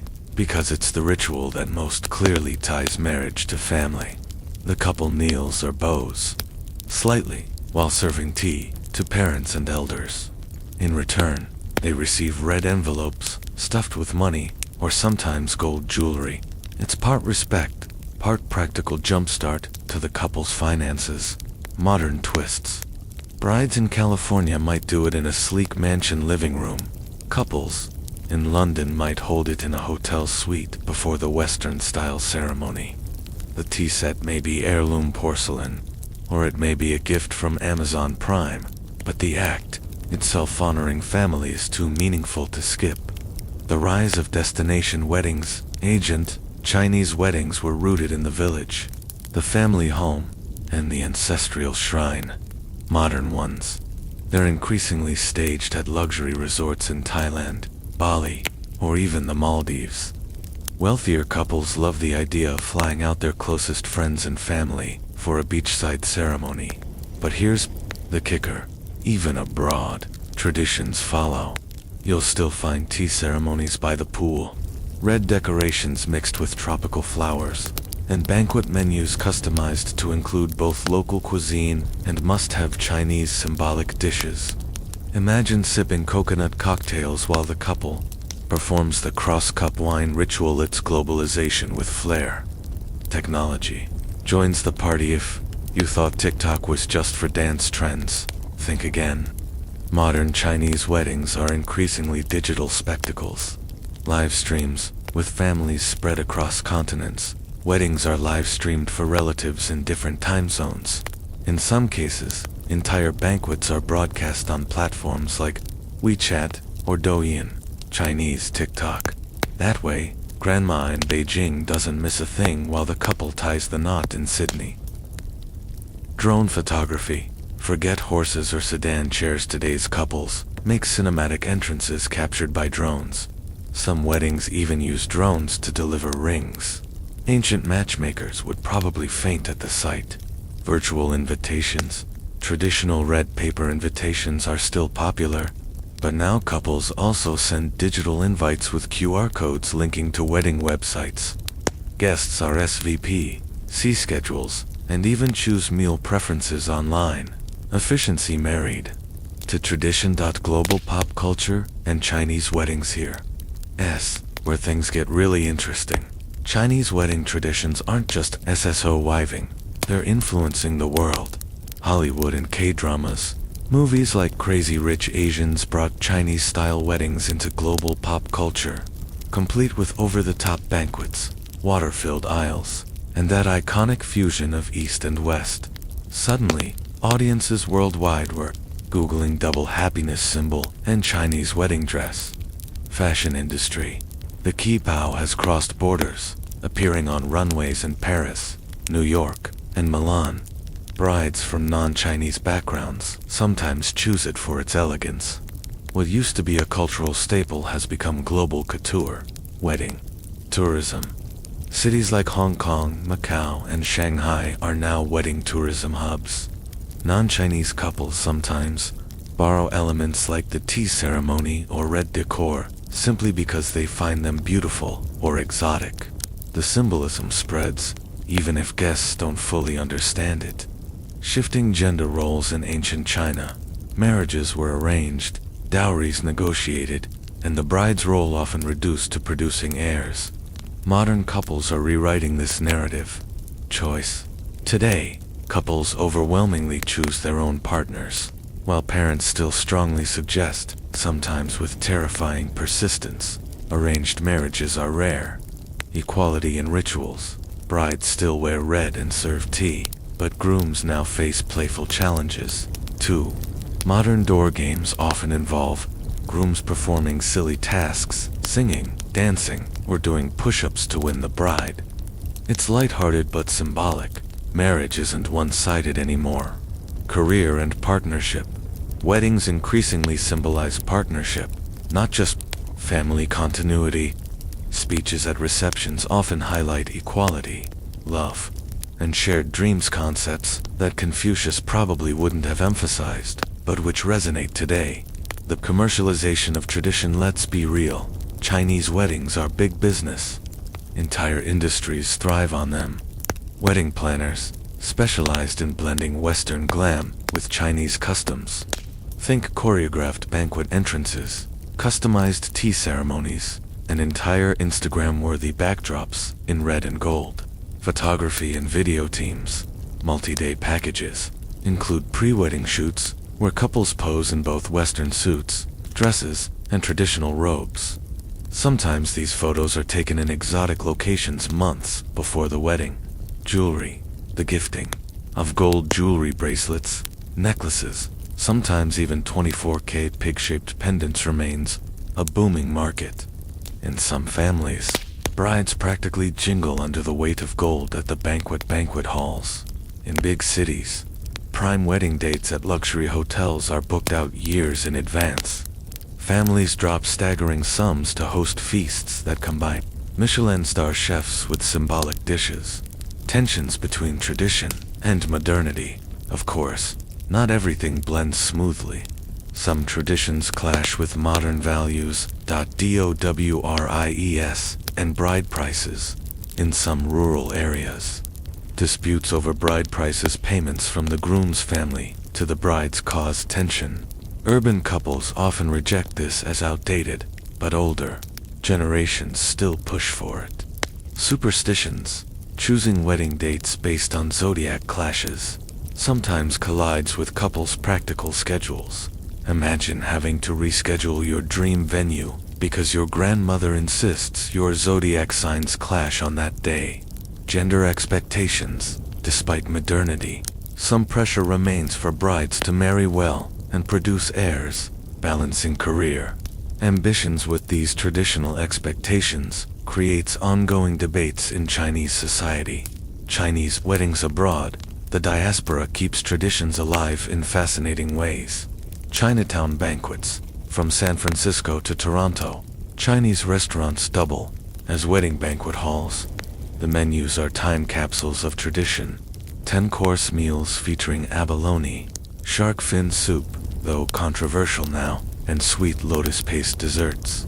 Hybrid ceremonies. Couples often hold two ceremonies, one Western style in churches, gardens, or hotels, and one Chinese style with tea rituals and banquet feasts. It's a logistical headache, but a cultural balancing act. Cross-cultural influence. Intercultural marriages lead to creative fusions. Imagine a bride in a red kippah walking down the aisle to Beethoven, or a banquet serving both dumplings and tacos. Tradition meets tacos. Who wouldn't want that? Weddings as cultural soft power. China recognizes the power of weddings as cultural ambassadors. Think about it. Every time a movie showcases a lavish Chinese wedding, or a tourist attends one abroad, it reinforces Chinese culture's vibrancy. Governments even promote wedding tourism, especially in heritage towns like Lijiang or Hangzhou, where couples can dress in traditional costumes and reenact ancient rituals for Instagram-perfect shots. It's culture, history, and commerce rolled into one. The future of Chinese weddings, so, where's it all headed? A few trends stand out. Eco-weddings. Younger generations are pushing for sustainable practices, less full banquets, digital invites, and even renting outfits instead of buying. Virtual reality. Imagine attending your cousin's wedding in Beijing while sitting in New York, wearing VR goggles. It's coming. Minimalism meets tradition. Some couples reject lavish banquets in favor of intimate ceremonies but keep key traditions, like the tea ritual. A stripped-down wedding still carries centuries of meaning. Greater global fusion. Expect even more cross-cultural weddings where Chinese customs merge seamlessly with Indian, African, or Western ones. The red veil may end up sitting next to hen. Comparative analysis. Chinese weddings versus other ancient traditions. Weddings are universal. Every culture has its rituals for joining two lives together. But the way those rituals play out, that's where things get fascinating. Ancient Chinese weddings were loaded with symbolism, red fabrics, and ancestor worship. Meanwhile, Indian, Islamic, Roman, and even medieval European weddings had their own rich systems of rituals, dowries, and social obligations. In this section, let's put them side by side, unpack the overlaps, and see where they diverge. Spoiler: the similarities are more striking than you'd think, but the differences highlight just how distinct Chinese culture really is. 1. Chinese weddings versus ancient Indian weddings. India, like China, has one of the oldest continuous civilizations in the world.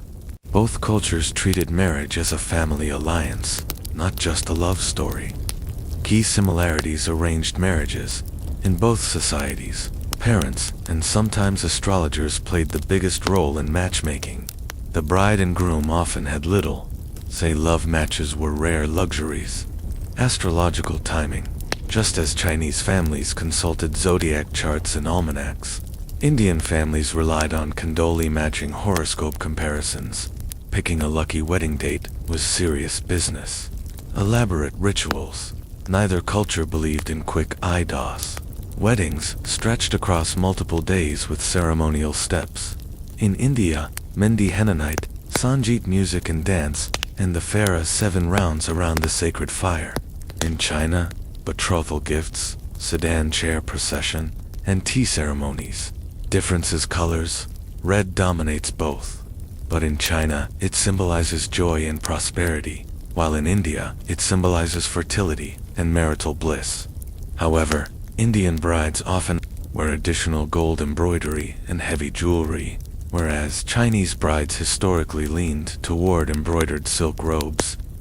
Religious role. Indian weddings were, and still are, deeply tied to religion, involving priests, mantras, and sacred fire rituals. Ancient Chinese weddings, though influenced by Confucianism, were more secular and dowries versus bride price. In India, the bride's family traditionally provided a dowry. In China, the groom's family often gave bride price gifts to the bride's family. Both systems reinforced patriarchal structures, but the financial direction flipped. 2. Chinese weddings versus ancient Islamic weddings. Nikah are built on faith, law, and community. Comparing them with Chinese traditions shows both convergence and striking contrasts. Key similarities: community focus. Both placed heavy emphasis on family and community approval. Weddings were not private affairs, they were public contracts. binding families together. Gifts. Just as Chinese families exchanged lavish gifts, Islamic marriages involved mahr, a mandatory gift from groom to bride. Both symbolized financial commitment, though mahr was legally enshrined in Islamic law. Celebratory feasts. Feasting was, and remains, essential. Chinese banquets featured symbolic dishes, while Islamic walima, wedding feasts, celebrated generosity and hospitality. Differences: legal versus symbolic marriage. In Islam, the wedding is a legal contract before God and witnesses. In ancient China, it was more symbolic, rooted in ritual, symbolism, and ancestral approval rather than divine law. Simplicity versus extravagance.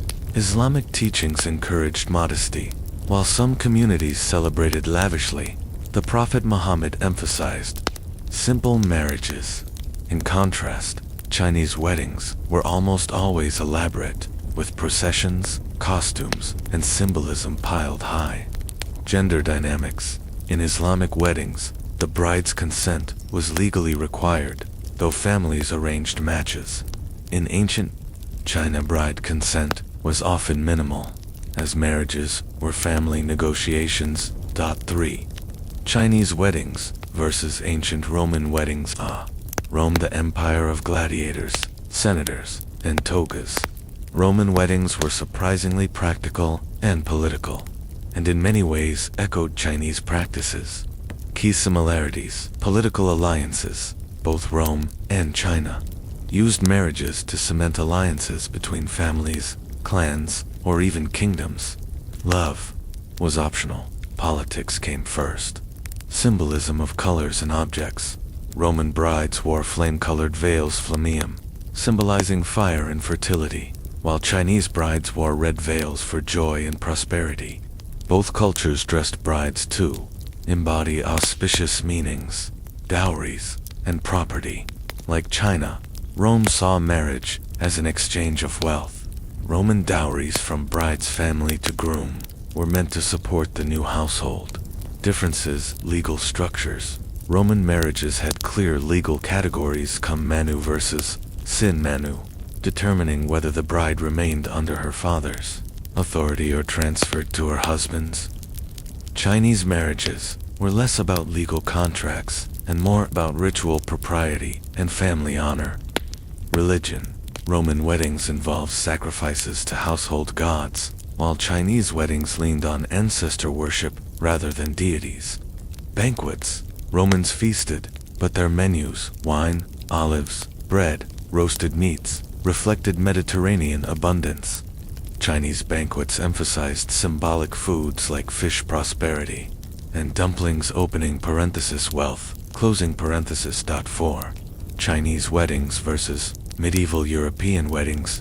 Medieval Europe, shaped by Christianity, had marriage practices deeply tied to the church. Key similarities. Family control. Like in China, marriages were largely arranged for alliances, wealth, or land. Romance was secondary. Dowries and wealth. Both systems involved heavy financial negotiations.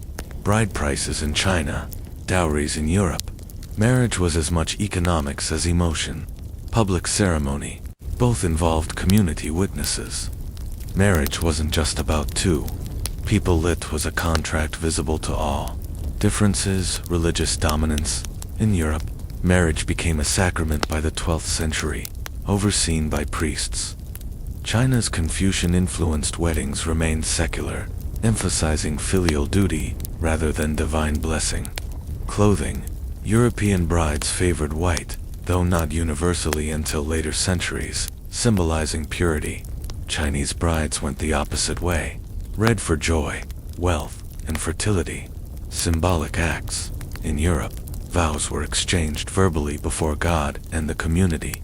In China, the symbolic gestures, like bowing to heaven, earth, ancestors, and each other, carried the binding force. 5. Overarching patterns across civilizations. Looking at these comparisons, certain universal themes leap out. Marriage as a social contract. Across cultures, weddings were less about two lovers and more about family, alliances, and property. The romantic soulmate model is a modern invention. Symbolism, whether through fire in Rome, henna in India, red silk in China, or rings in Europe, symbols anchored weddings to cultural values, food, and feasting. Every culture threw a massive party with food symbolizing abundance. It turns out, humanity's universal love language is eat until you can't move. Gender imbalance. Sadly, across almost all traditions, women had limited agency, whether bride price, dowry, or family negotiations. Brides were often treated as vessels of continuity rather than independent individuals. 6. Unique features of Chinese weddings. After all this comparison, what makes Chinese weddings truly unique? Ancestors' centrality. Unlike most other traditions, ancestor worship was central. The marriage wasn't just for the couple or the families, it was for the ancestors' honor, red as the dominant symbol. While many cultures used colors, no other tradition elevated a single color red as powerfully as China did. Complex ritual sequencing. Chinese weddings were meticulously choreographed, with dozens of steps from betrothal to bowing rituals. Other traditions had elaborate weddings too, but Chinese ceremonies were uniquely structured in sets of ritual actions. Integration with cosmology.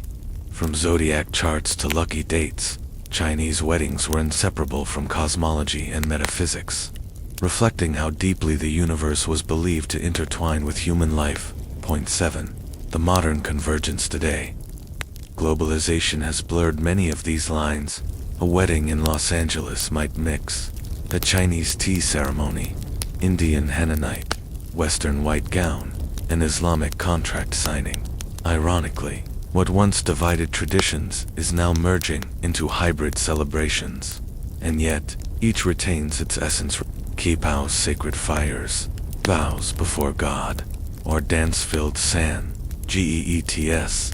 Closing thoughts. Comparing Chinese weddings with other ancient traditions reveals a truth. Weddings are mirrors. They reflect what each culture valued most. For Rome and Europe, politics and religion. For India, spirituality and fertility. For Islam, law and faith. For China, family, ancestors, and cosmic harmony. The universals remind us we're all human. We feast, we celebrate, we negotiate wealth, we mark love with ritual. The differences remind us of cultural diversity, of how societies made meaning in their own ways. And that's the magic. Chinese weddings aren't just unique, they're part of a global chorus of traditions that prove love may be personal, but marriage has always been profoundly social. The evolution of love and marriage in China. Marriage has never been static in China. What started as a rigid, ritual-heavy system under Confucian tradition has transformed over centuries into something increasingly flexible, personal, and romantic. Yet, the journey was anything but smooth.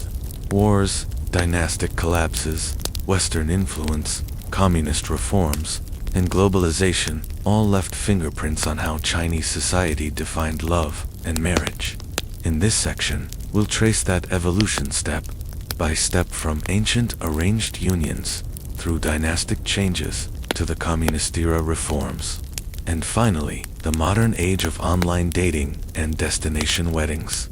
1.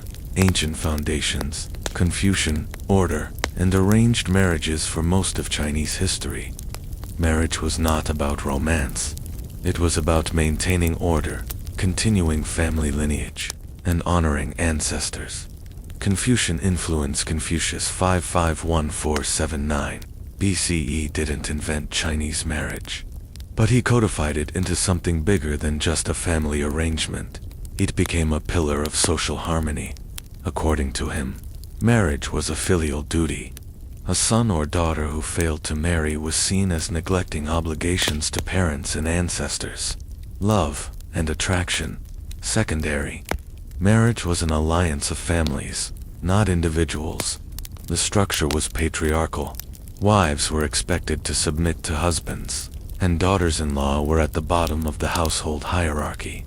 The 6 rites, Liuli. Liuli marriage followed strict rituals, often taking months or even years to finalize. Proposal? The groom's family initiated negotiations. Birth date exchange. The families compared zodiac compatibility. Betrothal gifts. The groom's family sent symbolic items like silk or livestock. Wedding gifts return. The bride's family reciprocated. Choosing the date. A fortune teller picked an auspicious time. Procession and ceremony. The bride was carried in a sedan chair, veiled in red, to the groom's home. Notice something missing. Yep, the couple themselves. They rarely even met until the wedding day. 2. Han, to 10th dynasty. Expanding complexity. China grew wealthier, and dynasties stabilized. Marriage became even more performative. Han Dynasty, 206 BCE to 220 CE. Marriage was class-based. Nobles married nobles, farmers married farmers. Crossing classes was nearly impossible. Polygamy existed, but wives and concubines had strict hierarchies. Temps Dynasty 618 to 907 CE. The Temps era brought openness and cosmopolitan flair. Foreign merchants, Persians, and Central Asians mingled in Chang'an, influencing wedding practices. Poetry and romance. Temps literature glorified love, though arranged marriages still dominated. Women's roles.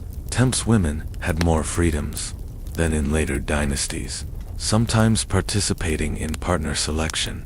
3. Song 2 Ming dynasties.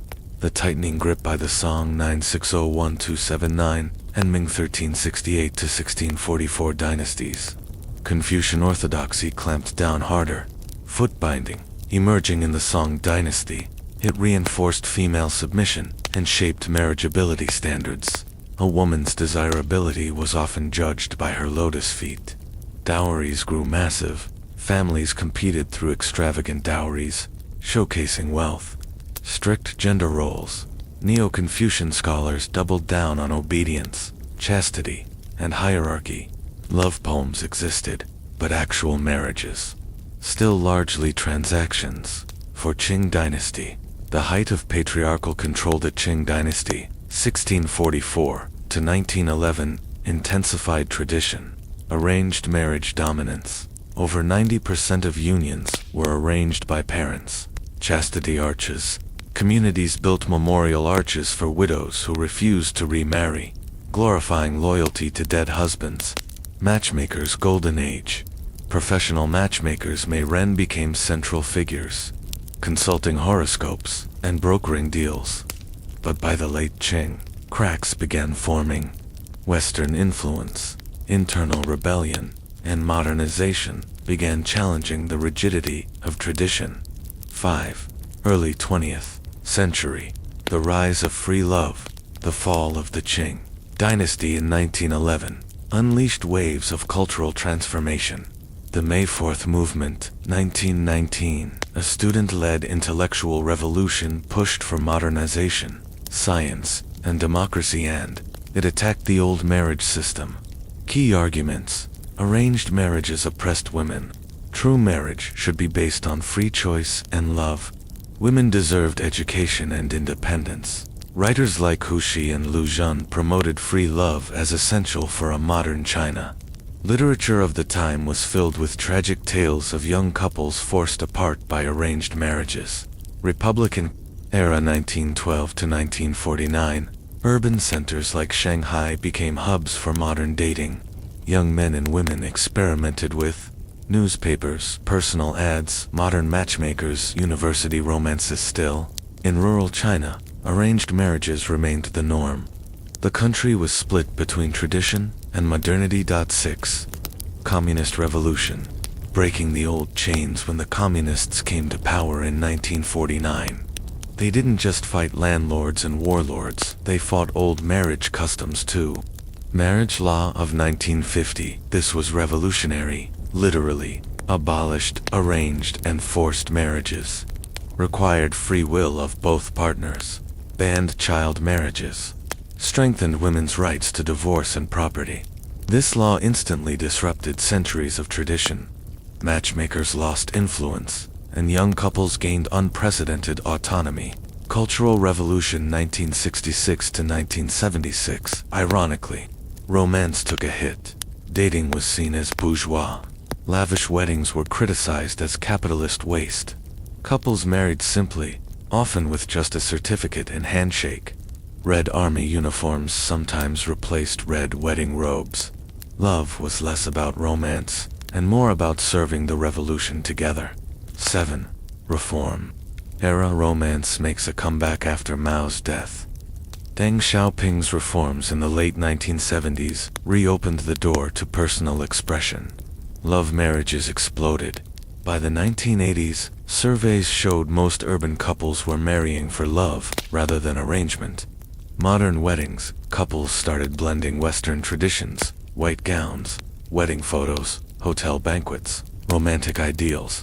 Films and TV dramas in the 1980s and 1990s portrayed passionate love stories. Shifting cultural expectations. 8. 21st century. The age of choice and pressure today. China is a mix of tradition and modernity. Dating apps and digital love WeChat, Momo, and Tinder-style platforms have transformed dating. Singles can meet across provinces, breaking the limits of geography and family matchmakers. Extravagant weddings. The economic boom created a wedding industry worth billions. Luxury hotels, fireworks, drones, and designer gowns turned weddings into spectacles. A single urban wedding can cost $50,000 or more. Leftover women, Shengnu. Despite progress, new pressures emerged. Women over 27 are labeled leftover women, facing stigma if unmarried. Parents still organize matchmaking corners in public parks, advertising children's age, job, and income on posters. Tradition meets modernity. Tea ceremonies remain standard, honoring parents and ancestors. Couples may bow to heaven and earth in symbolic gestures, but they also cut cakes, toss bouquets, and even dance to pop music at receptions. 9. The future of marriage in China. Where is marriage headed? 3 possibilities stand out. Individualism, rising. As personal freedom expands, marriages may further prioritize emotional compatibility over family duty. Declining marriage rates, like Japan and South Korea. China is already seeing falling marriage and birth rates as urban youth prioritize careers and independence. Hybrid rituals. Weddings will likely continue blending tradition. Red dresses, tea ceremonies with global influences, white gowns, destination weddings. 10. Final reflection. The story of Chinese marriage is a story of tension between tradition and change. Ancient times, duty greater than romance. 20th century, revolution destroyed old norms. Modern China, romance thrives, but family and social pressure never disappeared. Unlike in the West, where marriage increasingly became a private affair, in China, it still carries communal and ancestral weight. A wedding is never just about two, it's about parents, families, ancestors, and even the nation itself. And that's what makes it unique. Chinese marriage has always been where the personal heart meets the cosmic order. The economic impact of marriage in China. If marriage is the heart of society, money is its bloodstream. In China, no wedding is ever just about love. It's also about property, finances, and social status. Marriage can be the single biggest financial event in a person's life, shaping not only the couple's future, but also the destiny of entire families. Unlike in some Western cultures, where young couples often start small and grow wealth together, in China marriage begins with massive financial expectations. Housing, dowries, bride prices, banquets, and lavish ceremonies all create a system where love is inseparable from economics. Let's break it down, piece by piece. Point 1. Housing. The golden ticket to marriage in modern China. One of the unspoken rules of marriage is this: no house, no wife. Why housing matters so much? Security. Families view homeownership as proof of stability. Without a home, The groom risks looking unreliable. Status. The location and size of the home signal. Financial strength and future potential. Practicality. High rent costs make renting less appealing for long-term family planning. The financial pressure in major cities like Beijing, Shanghai, and Shenzhen. The average apartment can cost 20 to 30 times a young man's annual income. Parents often drain life savings or sell rural property to buy their son an apartment. In some cases, 3 generations' wealth funnels into securing one flat. In surveys, over 70% of urban women say they prefer men who own a home before marriage. Owning property is less about the couple's love story and more about reassuring both sets of parents that the future is concrete. Literally. 2. Bride price. Caili Caili. The bride price is one of the most debated traditions in modern China.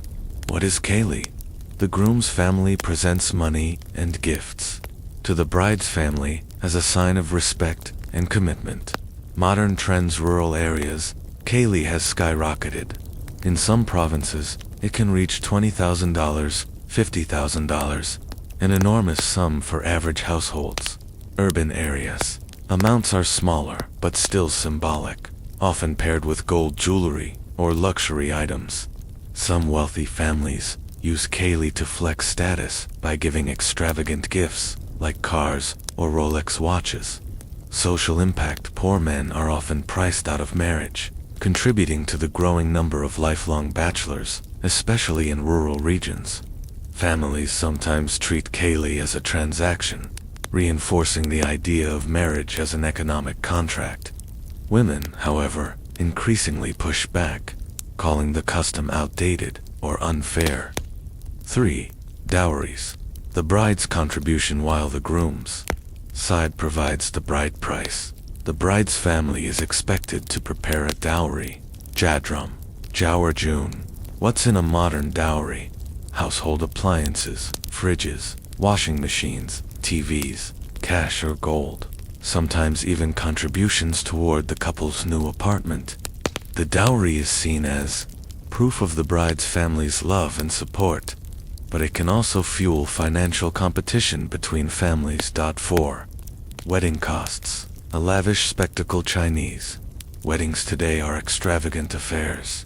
Forget church bells and a small dinner. Think hotel ballrooms, 10-course banquets, luxury cars, and drones filming the event.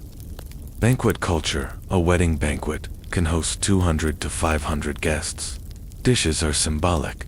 Fish for prosperity, dumplings for wealth, noodles for longevity. The price tag. Easily $30,000, $100,000 in big cities. The photography. Krasber wedding. Photo shoots are mandatory, often taken weeks before the ceremony. Couples pose in Western gowns and tuxedos. Traditional red quipos. Exotic locations. Paris, Bali, Santorini. Packages can cost thousands of dollars, turning photography into a separate industry. 5.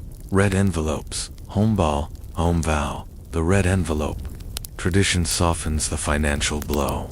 Guests give money instead of gifts, tucked inside red packets. The economics of Hongbao. Close relatives give large amounts. Key names. Dollars. Friends or colleagues give smaller amounts, $50 to $200.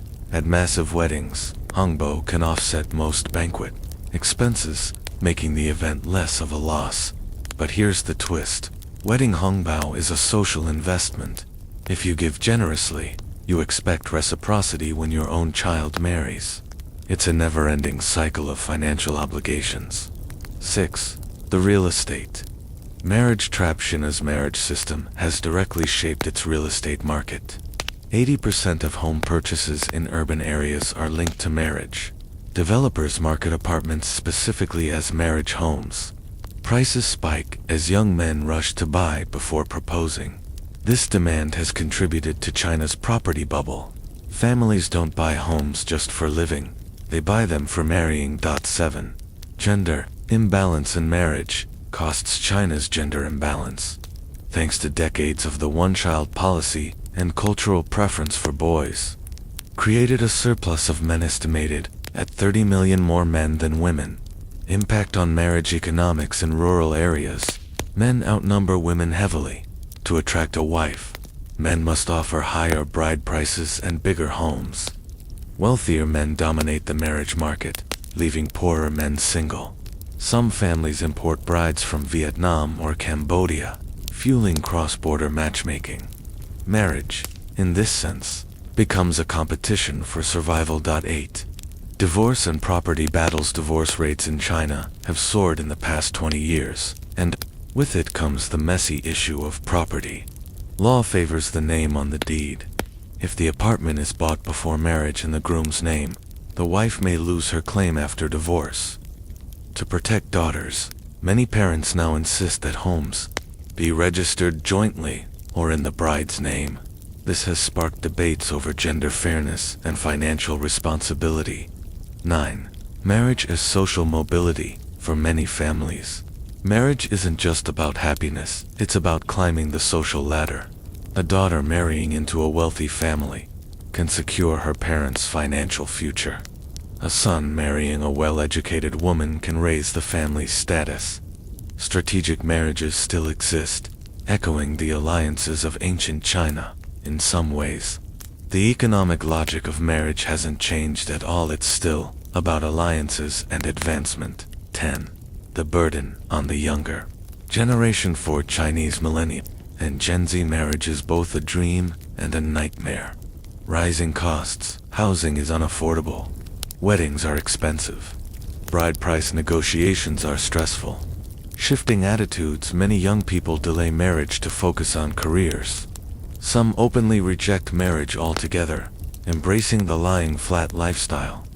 The phrase marriage is a luxury product circulates widely on social media. 11. Government response. The state sees declining marriage and birth rates as a demographic crisis. Policies are being tested to ease the financial burden, encouraging lower bride prices in rural areas, offering housing subsidies for newlyweds, promoting smaller, simpler weddings as civilized. Still, cultural expectations are hard to erase, and the financial pressures remain enormous.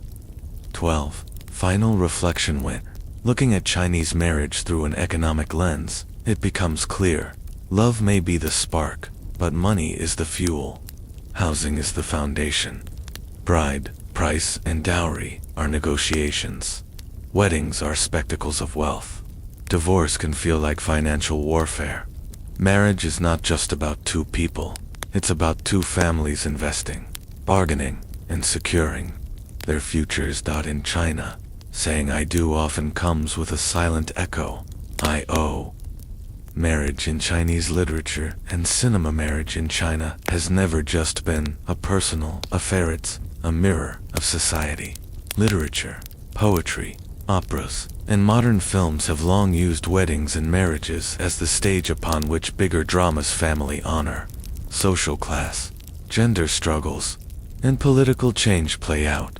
If you want to understand how Chinese people felt about marriage across centuries, don't just read the laws or watch the ceremonies, look at the stories they told.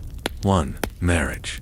In classical literature, the Book of Songs, Shijing, the oldest Chinese poetry collection, dating back 3,000 years, is full of marriage imagery. Brides described as shy maidens, hidden behind curtains, grooms as strong hunters or farmers. Love songs where courtship is gentle, symbolic, and rooted in nature, rivers, birds, flowers. What's striking is that early poems often sound romantic, emphasizing affection, yearning, even playful flirting. But gradually, literature shifted to frame marriage more as duty than desire. Confucian classics. Confucian texts made marriage a moral obligation. A man must marry to continue his family line. A woman must marry to uphold filial piety and serve her husband's family.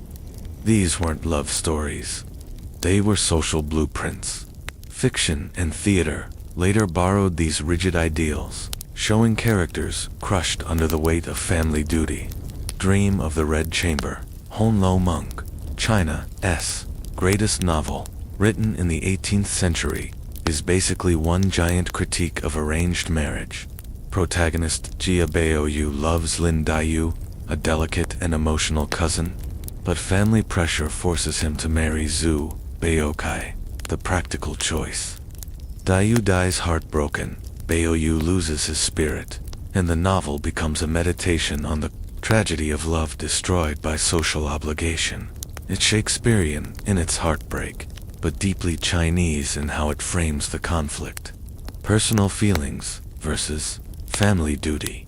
Peony Pavilion, Muden Team, a famous Ming Dynasty play, flips.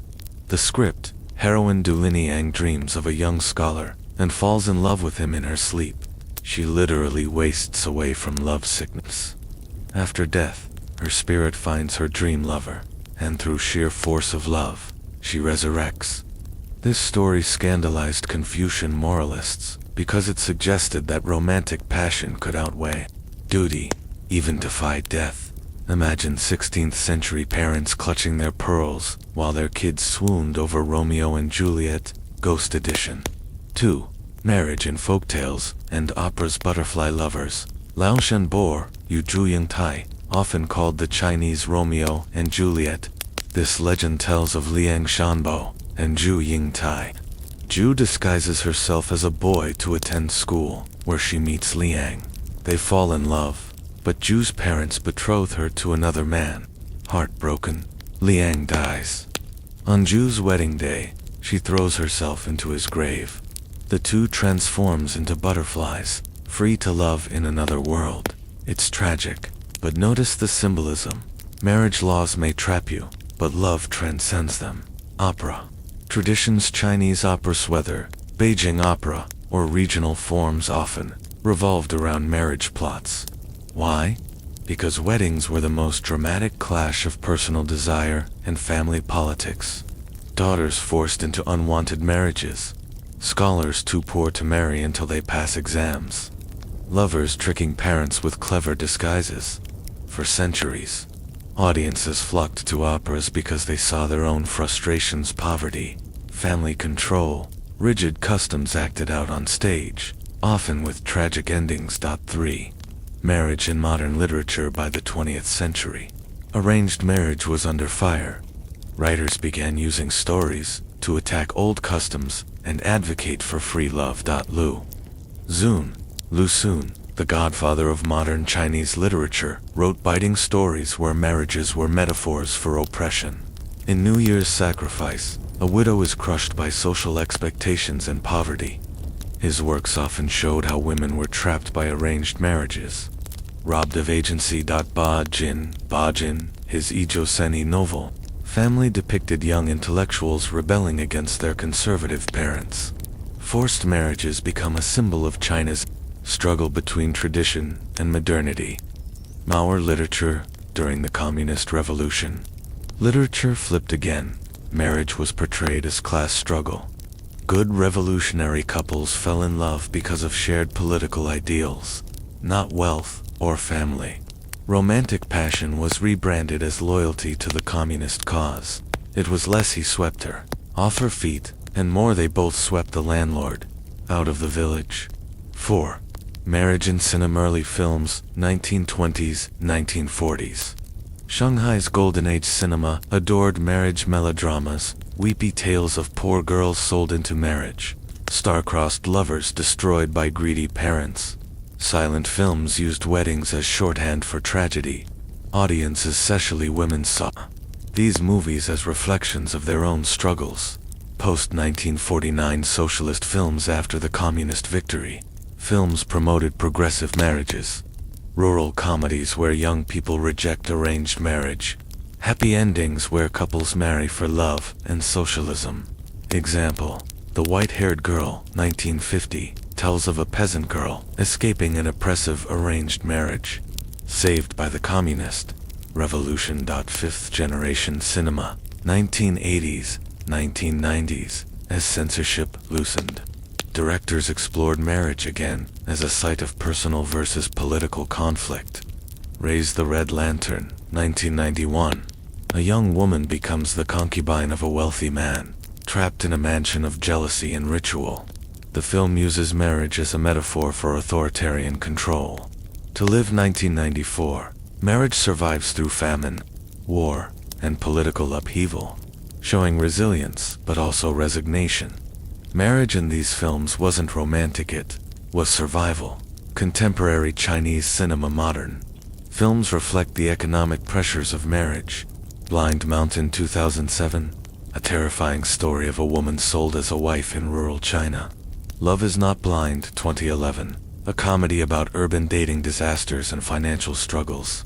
Go Away Mr. Tumor 2015, a tragicomedy where love and illness collide, showing the fragility of modern romance. On streaming platforms, marriage dramas dominate because they resonate with every generation. Young people see themselves in the characters juggling career, family, and money. Parents watch to reflect on how customs have changed or not. 5. Marriage in television dramas.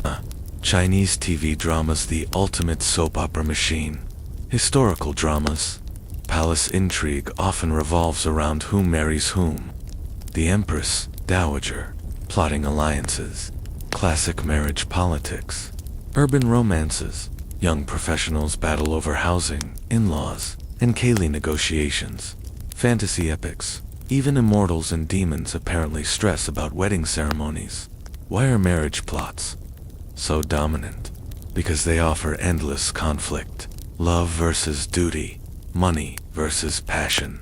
Old customs versus modern freedom. 6.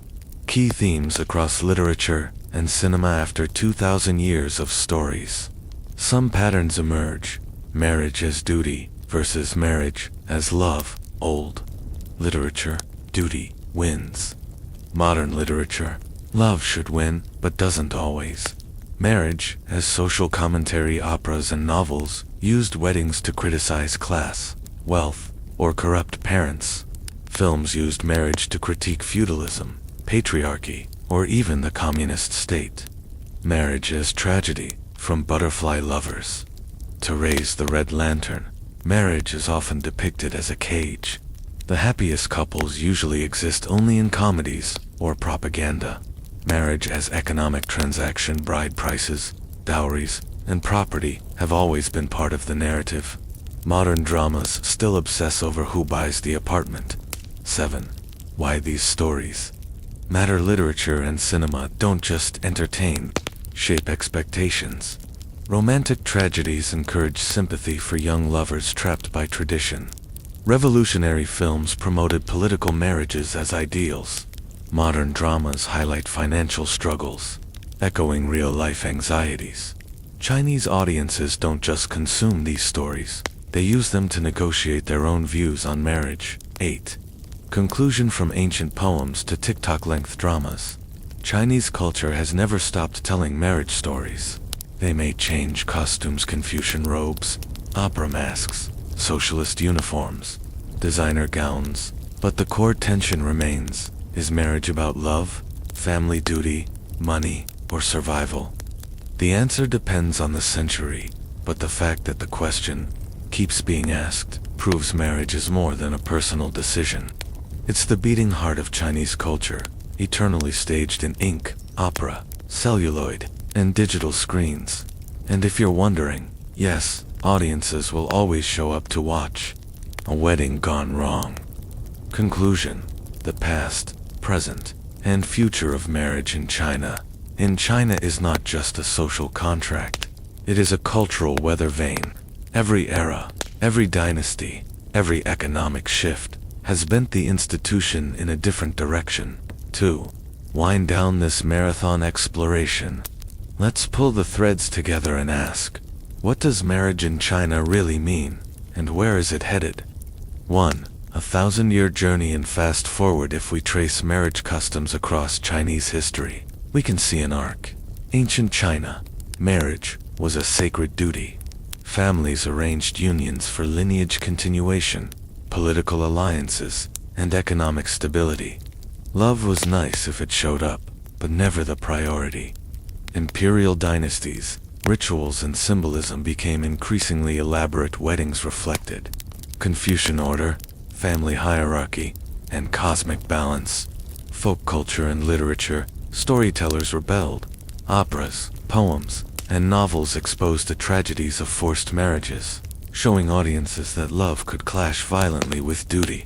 Republican era, early 20th century. Intellectuals attacked arranged marriages and called for free love. Women began to push for choice, even if society resisted. Communist revolution. Marriage was remolded into a political tool. Liberation meant the right to marry for love, but also for class solidarity and revolutionary ideals. Post-reform. China 1980s-2000s. With markets opening, marriage became entangled with money again, housing Kaylee, and career pressures. Weddings grew extravagant, sometimes absurdly so. Modern China. Marriage is a paradox. Urban youth delay or reject it, citing independence and financial burdens. Yet weddings remain cultural spectacles, heavy with symbolism, superstition, and family expectation. This journey shows marriage is never static. It bends, flexes, and reinvents itself with each wave of change. Point 2. The present tension: love versus obligation. Even today, many Chinese youth feel the same pull that dream of the Red Chamber dramatized centuries ago. Do I marry for myself, or for my parents? Is this about romance, or about doing my duty as a son, daughter? Family still wields huge influence. Dating apps may promote true love, but parents still ask, do they own an apartment? What's their income? Will they honor us in old age? Economic pressure. Housing costs in cities like Beijing and Shanghai turn weddings into negotiations about mortgages. The Kaylee bride price inflames tensions between families, especially in rural areas. Lavish banquets and photo shoots have become performative symbols of status, turning love celebrations into financial minefields. For many young couples, marriage is not just about romance, it's about whether they can afford to marry at all. Declining marriage rates. In the last decade, marriage registrations have dropped dramatically in China. Women, especially educated urban women, delay or reject marriage, frustrated by gender expectations. Men in rural areas, meanwhile, face a shortage of potential brides due to gender imbalances from the one-child policy. This is not just a cultural issue, it's a demographic time bomb. With fewer marriages, birth rates fall, and the population ages. 3. The symbolism still lives, despite modern challenges. Traditional symbolism refuses to die. Red still dominates weddings because it promises joy and prosperity. Lucky numbers 8, never 4, still dictate wedding dates. Tea ceremonies, ancestral bows, and dragon phoenix decorations remain essential, even in luxury hotel ballrooms or photo studios in Paris. Couples weave old symbols into modern forms. This persistence shows that while marriage structures evolve, cultural roots anchor deep. 4. The future of marriage in China. So, what's next? 3 trends are shaping the future. 1. Redefinition of marriage. Younger generations increasingly see marriage as optional. Cohabitation, think, dual income, no. Kids' lifestyles and delayed weddings are rising, while their grandparents equated marriage with adulthood. Many Gen Z Chinese view marriage as just one life choice among many. 2. Women's rising agency. Historically, women were pawns in marriage exchanges. Today, women are reclaiming agency. More reject marriages that feel like financial transactions. Movements online challenge bride price traditions and toxic in-law expectations. Divorce rates, once taboo, are climbing, showing that women are less willing to endure oppressive unions. This gender shift is perhaps the most radical transformation marriage has seen in China in 2,000 years. 3. State intervention. The Chinese government, alarmed by falling birth rates, is pushing pro-marriage campaigns, encouraging earlier marriage, discouraging high Kaylee, promoting family values in schools. But here's the irony. The more the state pushes, the more some young people resist. Marriage, once a compulsory duty, may thrive best when it is left as a freely chosen commitment. 5. What marriage really means in China after this long journey. One truth shines through. Marriage in China has never just been about two people. It is about family honor, economic security, social order, cultural continuity. At the same time, the human heart never stopped rebelling. From peony pavilions, lovesick ghosts, to modern dating shows, individuals have always whispered, but what about love? Marriage in China, then, is not one story, but a constant negotiation between tradition and freedom, obligation and desire, past and future. 6. Final thought. So, how do we wind down a subject so vast? Maybe with this: marriage in China is like a river. For thousands of years it has flowed, sometimes calm, sometimes turbulent, carving valleys of tradition, eroding banks of duty, carrying boats of love and survival. Dynasties fall, economies shift, ideologies rise. But the river flows on, and whether a couple ties the knot in a dusty rural courtyard with firecrackers, or in a luxury Shanghai hotel with drone photography, the act still connects them to 3,000 years of ancestors who asked the same question. What is marriage really for? Love, family, or survival? The answer, of course, is all three. And that's why Chinese marriage, like China itself, will never stop evolving.